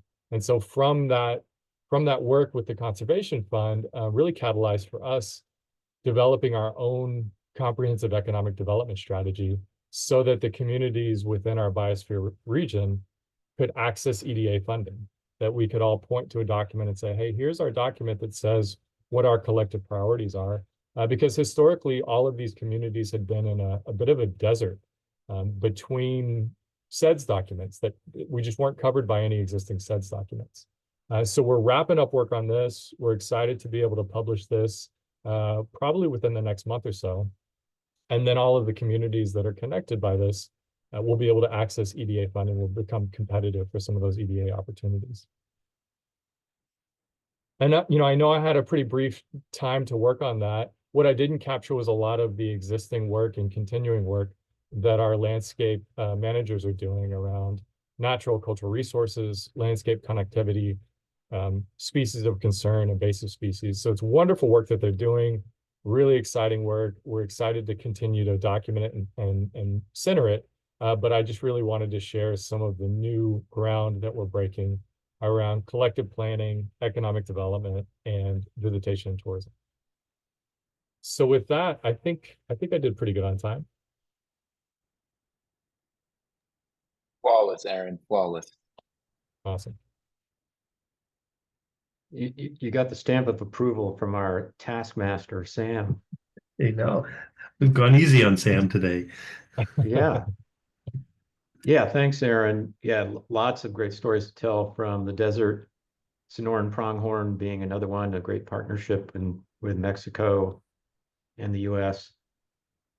All right, well, next we're going to go to the east of the United States, the southeast particularly, to hear from Paul Armsworth. Paul is a professor at the Department of Ecology and Evolutionary Biology at University of Tennessee, Knoxville, with the Southern Appalachian Biosphere region. Take it away, Paul. So you should have my slides now. Can people give me a thumbs up if they've seen a slide? Got 'em. And hopefully the audio is okay as well. So as you just heard from Cliff, I'm a professor here in ecology and evolutionary biology at UT Knoxville. I'm an interdisciplinary conservation scientist, so I've got a conservation science research group, and I'm going to chat to you today about some research work we've been doing with the Southern Appalachian Biosphere region. You can see a map of the Biosphere region down here at the bottom, and a pink blob. You'll see the Great Smoky Mountains National Park, and you'll hear a little bit about that when we're a bit further in. It's important that I recognize this is a team effort. Show me the Biosphere region where that's not true, but it's certainly true for us. And you've got some of the faces and some of the names here. The thing I quite like about the project, we've got undergrads, we've got grad students, we've got postdocs, we've got a mix of disciplines, and it's a sort of an open door approach we have. So hopefully this team will continue to grow. I want to recognize the funding we've had from National Park Service and from UT Knoxville that's helped us get off the ground.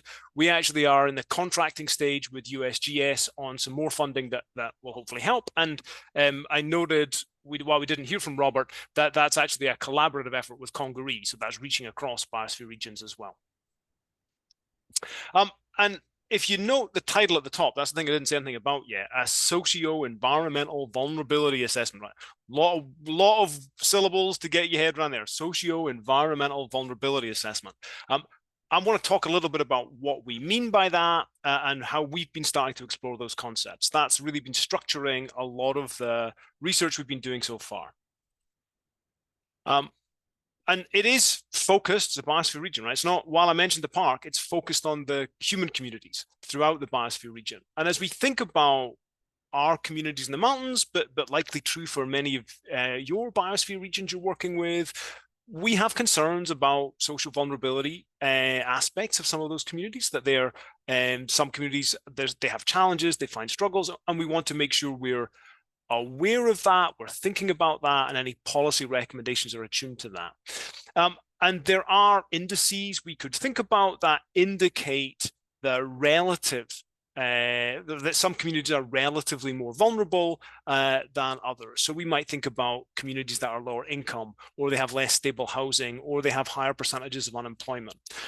That's what we're referring to as social vulnerability, and there are quite well-established processes for thinking about that, for mapping that, for discussing it.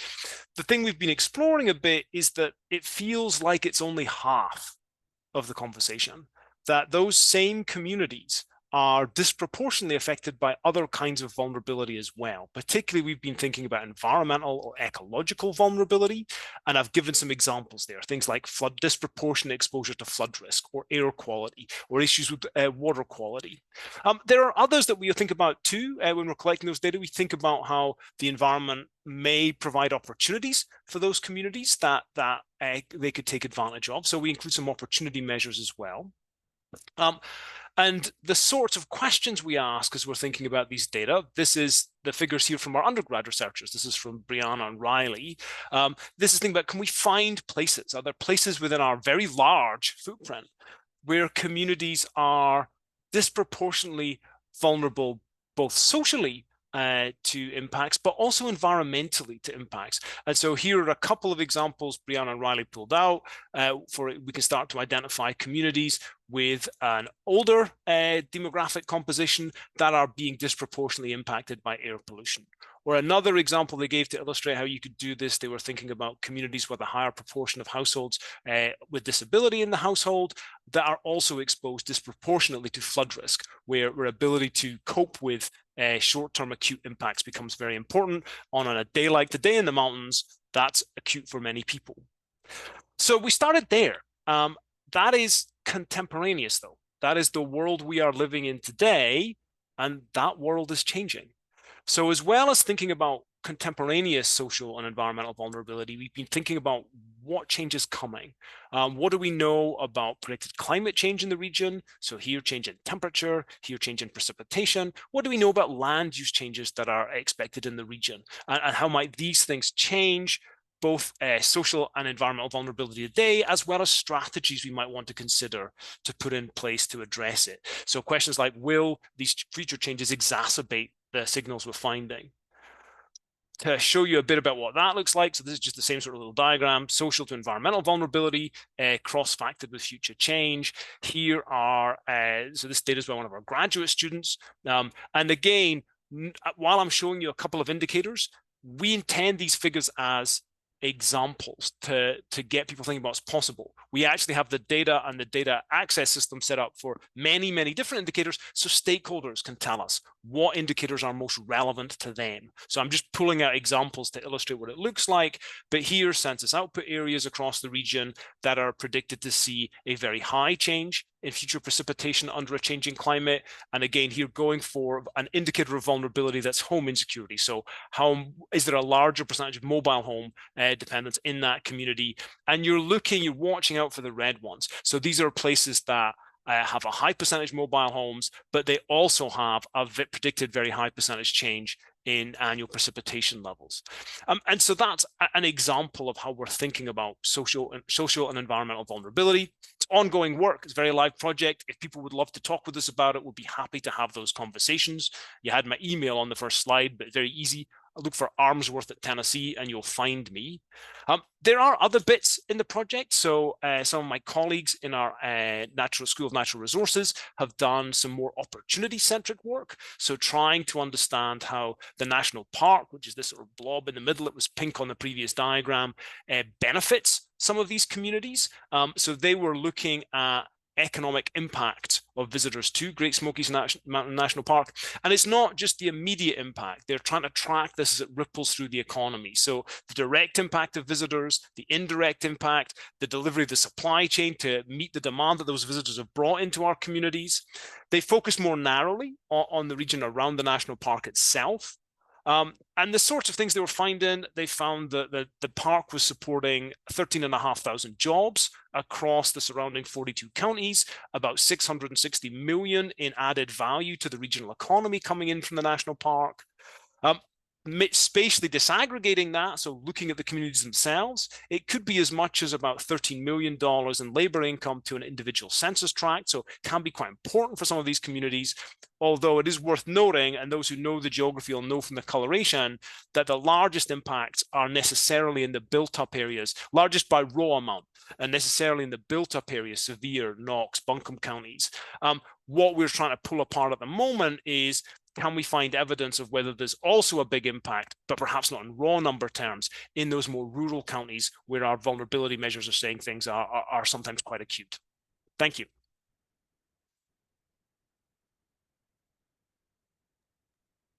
Really just flawless job on the timing, everyone.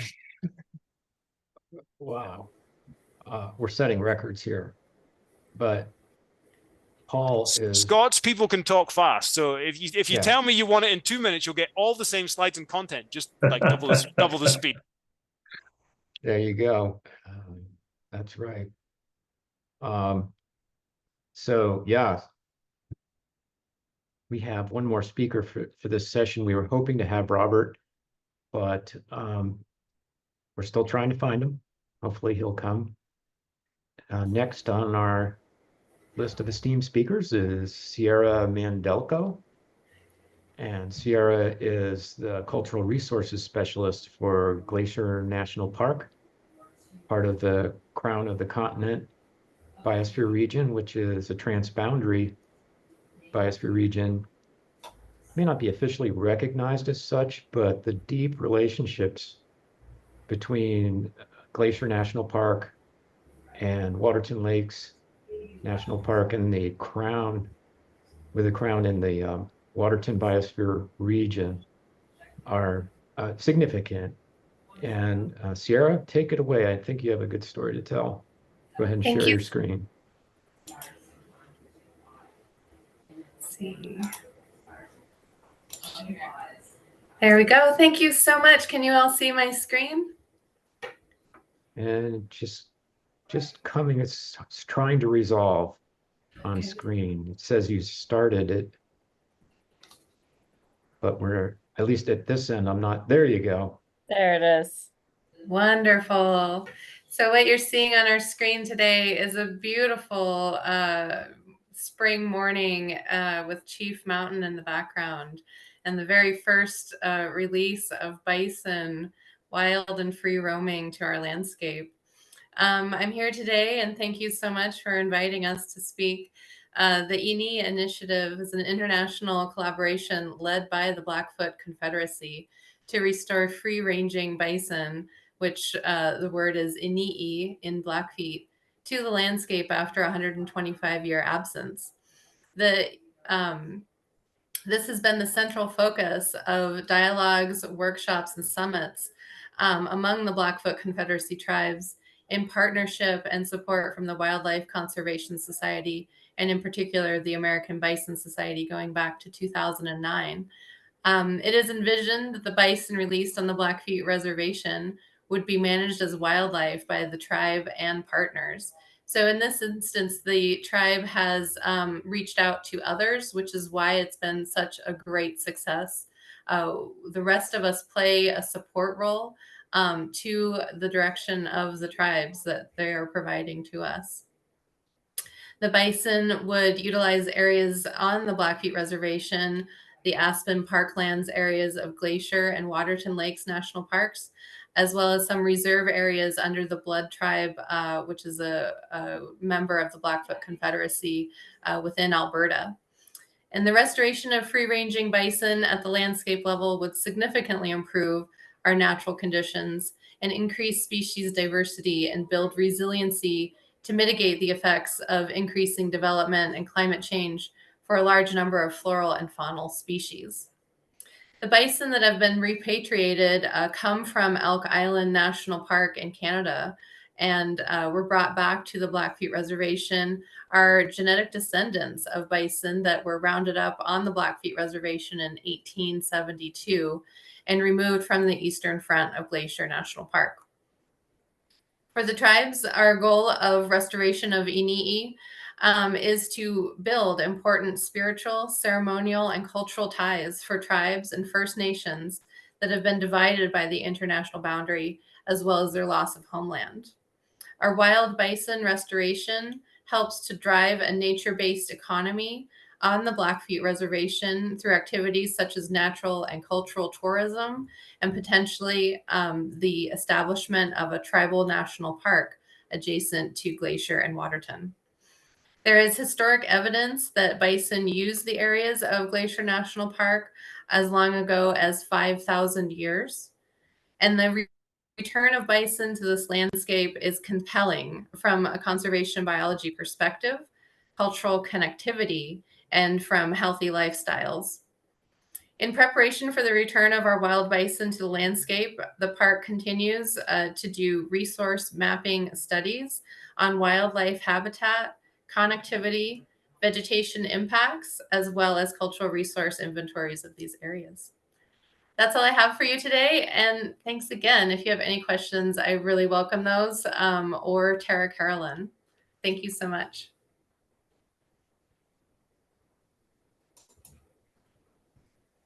Thanks, Stacy. What a great story. You know, bison are so important culturally to Native peoples and also are ecosystem engineers, and the extirpation of bison permanently changed the Western landscape, but we hope not permanently, because now, as you say, we're bringing bison back. So it's also their range in other parts of the country. It's a big priority for the Department of the Interior to start restoring bison. So our purpose of this, I don't see that Robert has rejoined. Okay, so our purpose of this was just to give you a flavor. It's obviously just a tease, really, of some projects. You've heard about some others earlier in the presentations, and you may want to ask about those. Any all questions are fair game for our previous speakers, but for these speakers, please raise your hand or use your favorite chat and ask them the who, what, where, or why, or those things. So fire away, anybody.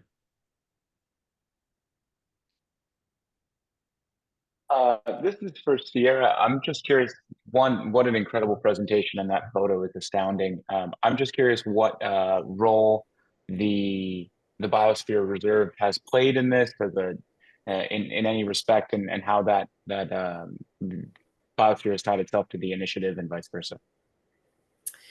Yeah, so at this point, there are a great many partners. The last I checked, there was over 40, and I believe Yo-Yo Ma, the famous celloist, has recently joined the efforts of the Blackfoot Confederacy in this.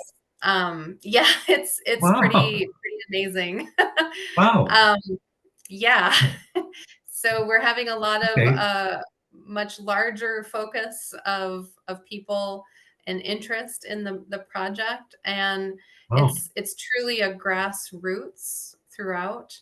Whereas the Blackfeet Nation, you might not have heard a lot of communication about it. We are very aware that a platform such as the Park Service can send a lot of information to people rather rapidly, and we want to ensure that it's the right message and the message that the tribe wants us to share. So a lot of different entities are playing small support roles and doing technical assistance support as requested. That's as much as I know as far as your question, Samuel.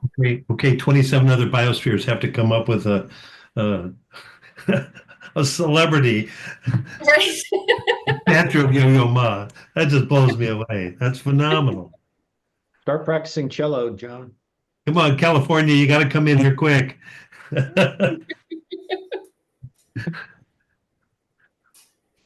Yeah, I see. Nancy asked a question in chat, and Paul responded about the large landscape. The Southern Appalachian is a very large geography, and Paul responded to that question about making the research relevant to a broad range of jurisdictions and partners. So I can talk to you a little bit if you like. I mean, and so thank you, Nancy, for the question. It has shaped how we've been approaching and designing the research so far. And there've been sort of discussions and debates about it. So far, at least the corner I've been pushing is winning, which is that we've been trying very hard to retain like not pick winners. Like my bet is when I talked about social environmental vulnerability, some of you like, I know what indicators I want, or I know what indicator will be most relevant to my community. I think that's true for the very many communities we have to be able to talk to and work with across the Southern Appalachian Biosphere region, that for their work, for their members, for their communities, there are indicators that are most relevant to them. And we want to respect that and work with them and meet with them where they are. So rather than go with processed sort of indicators that kludge together a bunch of things, we've retained the ability in the data build to tune this to different partners' needs. And we've gone for also an approach to building the data sets that allow sort of real-time interactivity, so we can also tailor the geography to particular partners' needs. And that has been something we've sort of that structured a lot of how we've approached it, as we're sort of standing up data systems and databases that can support real-time meetings with stakeholders, stakeholder interactions, discussions about what data will support different constituencies. But that's how it's fed through so far.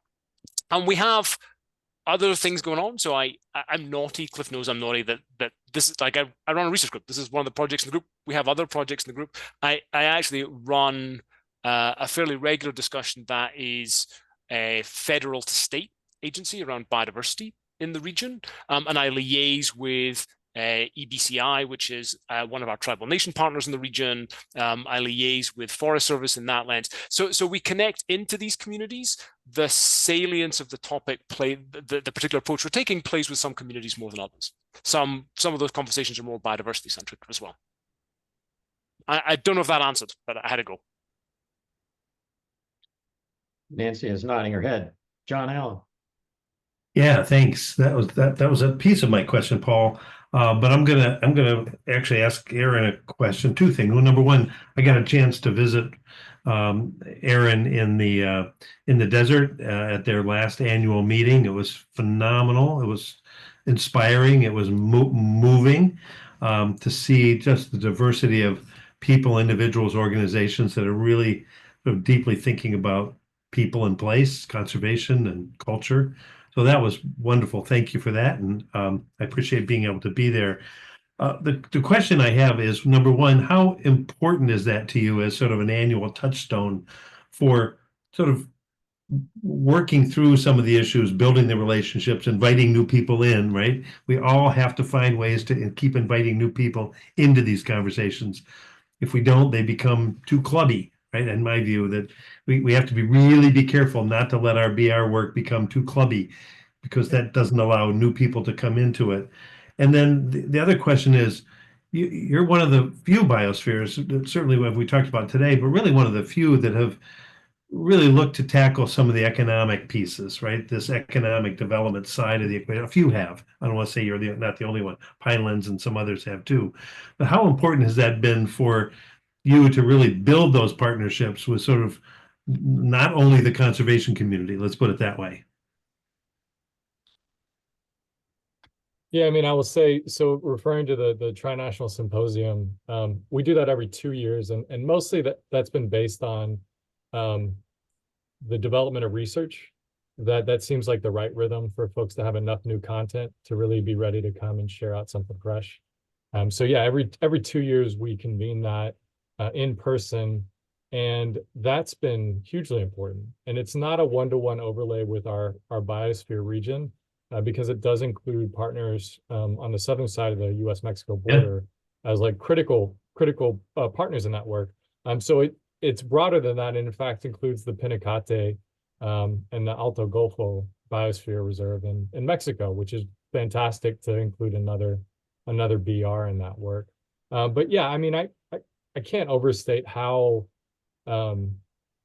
critical that has been for maintaining open communication and dialogue and conversation, forcing us to an intentional stance of convening, that it takes a fair amount of outreach and engagement work every time we pull one of those together.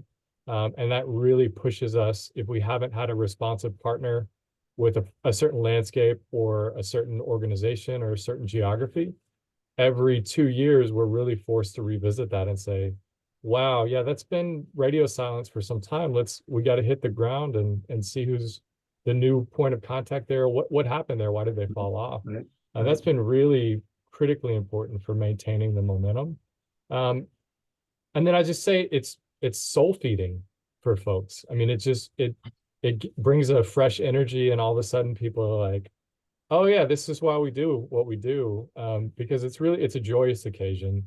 I'll say there's a lot of after hours networking that happens in front of the fire with some maybe agave related spirits of different types. And no, it really is a time to come together and eat together and celebrate together and just like reconnect these human relationships that sort of undergird all of the organizational connections and relationship. All of those are really undergirded by human relationship. Certainly one of the most durable pieces of culture and cultural reflection is food, right? We talk about all these other things, but food is still one of the most durable pieces. In fact, you're going to see a proposal on the street from the Biosphere Network, working with some work in Europe, actually, with some German colleagues around food and food traditions within the U.S. Biosphere Network. It's pretty phenomenal. So I see Tom's hands up, but let me expand that question just a tiny bit because I think it gets at Paul's work and it gets at the bison work too. And how important is having an underlying research component. Doesn't drive everything, but having an underlying research component as part of the BR family, right? It's not just conservation, it's not just this, it's not just this, but this underlying root of research with collaborative institutions, and I say that plurally, right? Not just one, but collaborative institutions as a part of the tissue or the fabric of a BR community. Paul, you want to jump in to start, and maybe the others have some thoughts about that? I don't know that I can, John. I mean, I naturally, for me, there's a large invested interest in research being core to biosphere regions. That is who I am and what I do. So I have to be quite careful about my own positional statement in there. Right, you're allowed to have bias. But I think that looking at I guess what it is. So looking at these landscapes as an opportunity to learn, or a set of opportunities to learn about human-nature relations and how they're connected and how dynamic they are and what is changing, makes a whole lot of sense to me. And I can be, more, again, personal anecdote. For me, with what I do, I'd never, prior to working with the Biosphere region, I'd never had, like, despite being very active in conservation science in our region, I'd never had as active collaborations with the national park, like the neighboring national park, as perhaps I might have. And I think it's because the reason it worked more for me with the Biosphere region is that it pushed me into those bits of the Appalachian region where the change and the interaction with people is just much more dynamic, that the protection and the threats are playing out on multiple dimensions in real time, in ways that are somewhat different inside the national park itself. So that movement into the biosphere region surrounds the communities and the interactions with nature that they have, that opened up research questions to me that I had not managed to connect before, but they're the ones that really motivate me. Tom Gilbert. Thank you. Ask I away. just wanted to mention once again how extremely vulnerable all our communities are to international affairs, conflicts, displacement of people. And particularly, I mean, Sir Otto Frankel, who I worked with when we were developing the criteria and guidelines for biosphere reserves, said that no nation can conserve all of the genetic resources it uses. So necessarily it has to be a collaborative process. And particularly thinking about food security and our dependence upon other nations and people in other nations, particularly less developed ones, for agricultural genetic resources. It's a continuous process. So this is something that makes it all the more important to participate in the UNESCO's global citizenship and peace activities. That's all I wanted to say, but I think it's extremely important. Yeah. And for those of you who don't know, Tom was involved in the growth of the International MAB program from its very genesis and the creation of the first biosphere reserves back in the 70s. And he's continues to be our conscience and our thought leader. And we appreciate you, Tom. Other questions?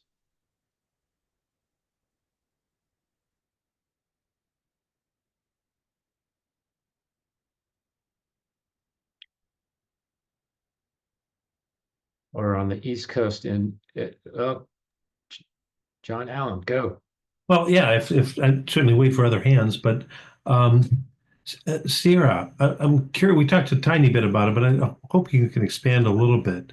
The bison range was enormous, and the use of bison as a landscape connector is really pretty profound. It's just a stunning idea, right? To really kind of think about at that kind of a scale. So within the work that Crown is doing and the work that you're doing on the north, how does that leverage throughout the entirety of the bison range? I'm trying to get my head on it, and my underlying question also has to do with our long-term interest within the biosphere. If you look at our biosphere map, there is no upper prairie system represented within our biosphere network. So there's a big biome missing from the US from that standpoint. So that upper grassland systems. And I'm wondering if there's a way to think about bison as a way to seed the idea of a BR, a new BR, that would really have grasslands at its centerpiece, that may or may not connect into this bison work. That's a wonderful question, John. So yeah, part of my team's work in the park has really been looking at deep time bison presence. And what we found, and there hasn't been a great deal of research, is that bison were in our mountains too. And Glacier and Waterton's mountains are quite formidable. And we're finding full animal remains at 8,000 feet, which today are above tree line. It's well in the alpine. Wow. And their entire family groups. And we're like, gosh, what are whole animals doing up here? Because we know there are cultural traditions where, bison parts would be left to the creator, but not the entire animal. So we're finding out that they're using these landscapes, and it's generating a whole body of larger research about the Northern Plains ecosystem and the aspen parklands, and how much that was critical for bison habitat, because differing aspects of those broken foothills of the mountains, the grass ripens at different times. And we also have these isolated mountains just to the east of Glacier, which are on the Blackfeet Nation and Southern Alberta areas, called the Cypress Hills and the Sweetgrass Hills. And when you speak to elders and you use the indigenous knowledges and traditional ecological knowledges that they hold and that are shared in ethnographic resources, you find that the seasonal round of the indigenous populations are following those green up areas throughout the summer. And that's also coincides with how the bison were moving on the landscape. It's really phenomenal. And those are the types of conversations when we're looking at the full environmental history and the whole biosphere area, that's the holistic spot where these animals are likely to go naturally. They're going to be following their food source. And so it's much bigger than just the boundary of Glacier or the boundary of the political areas of the nation today. So thank you. That's a great question.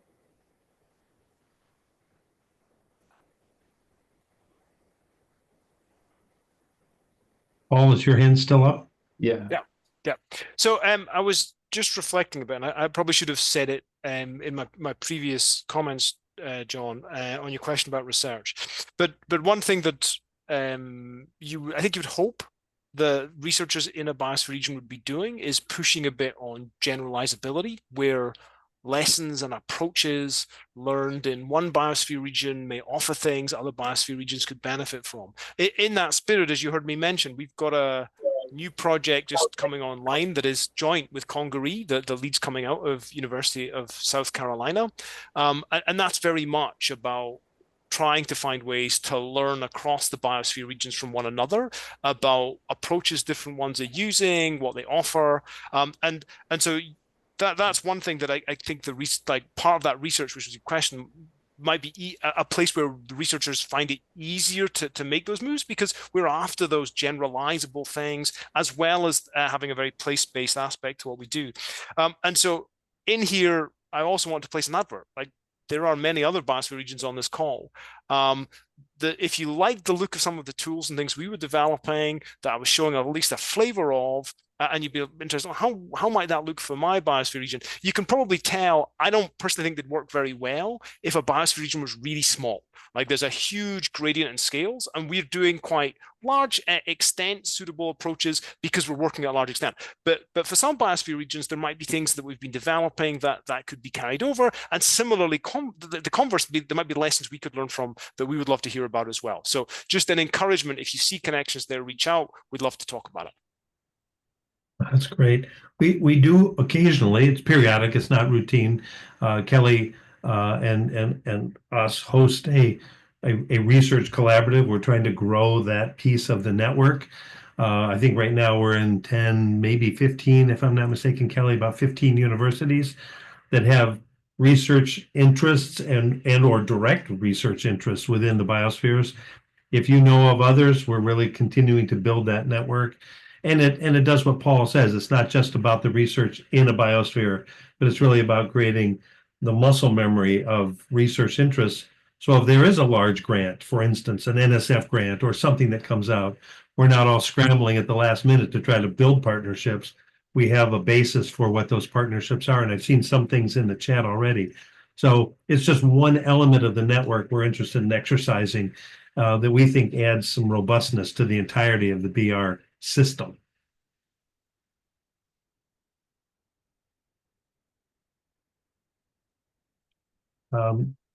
Melissa, Cliff, is Tom's hand still maybe up or maybe yeah, I was going to ask you, Tom, do you have another question? Because you have your hand raised. No problem. No problem if you don't. That's okay. We always want your hand to be raised, Tom, because we want to hear from you. But well, what a rich conversation. I want to thank everyone, and I think I'll turn it over to Melissa for closing us out. We're coming up on the hour, and thank you all. If she is there, Melissa.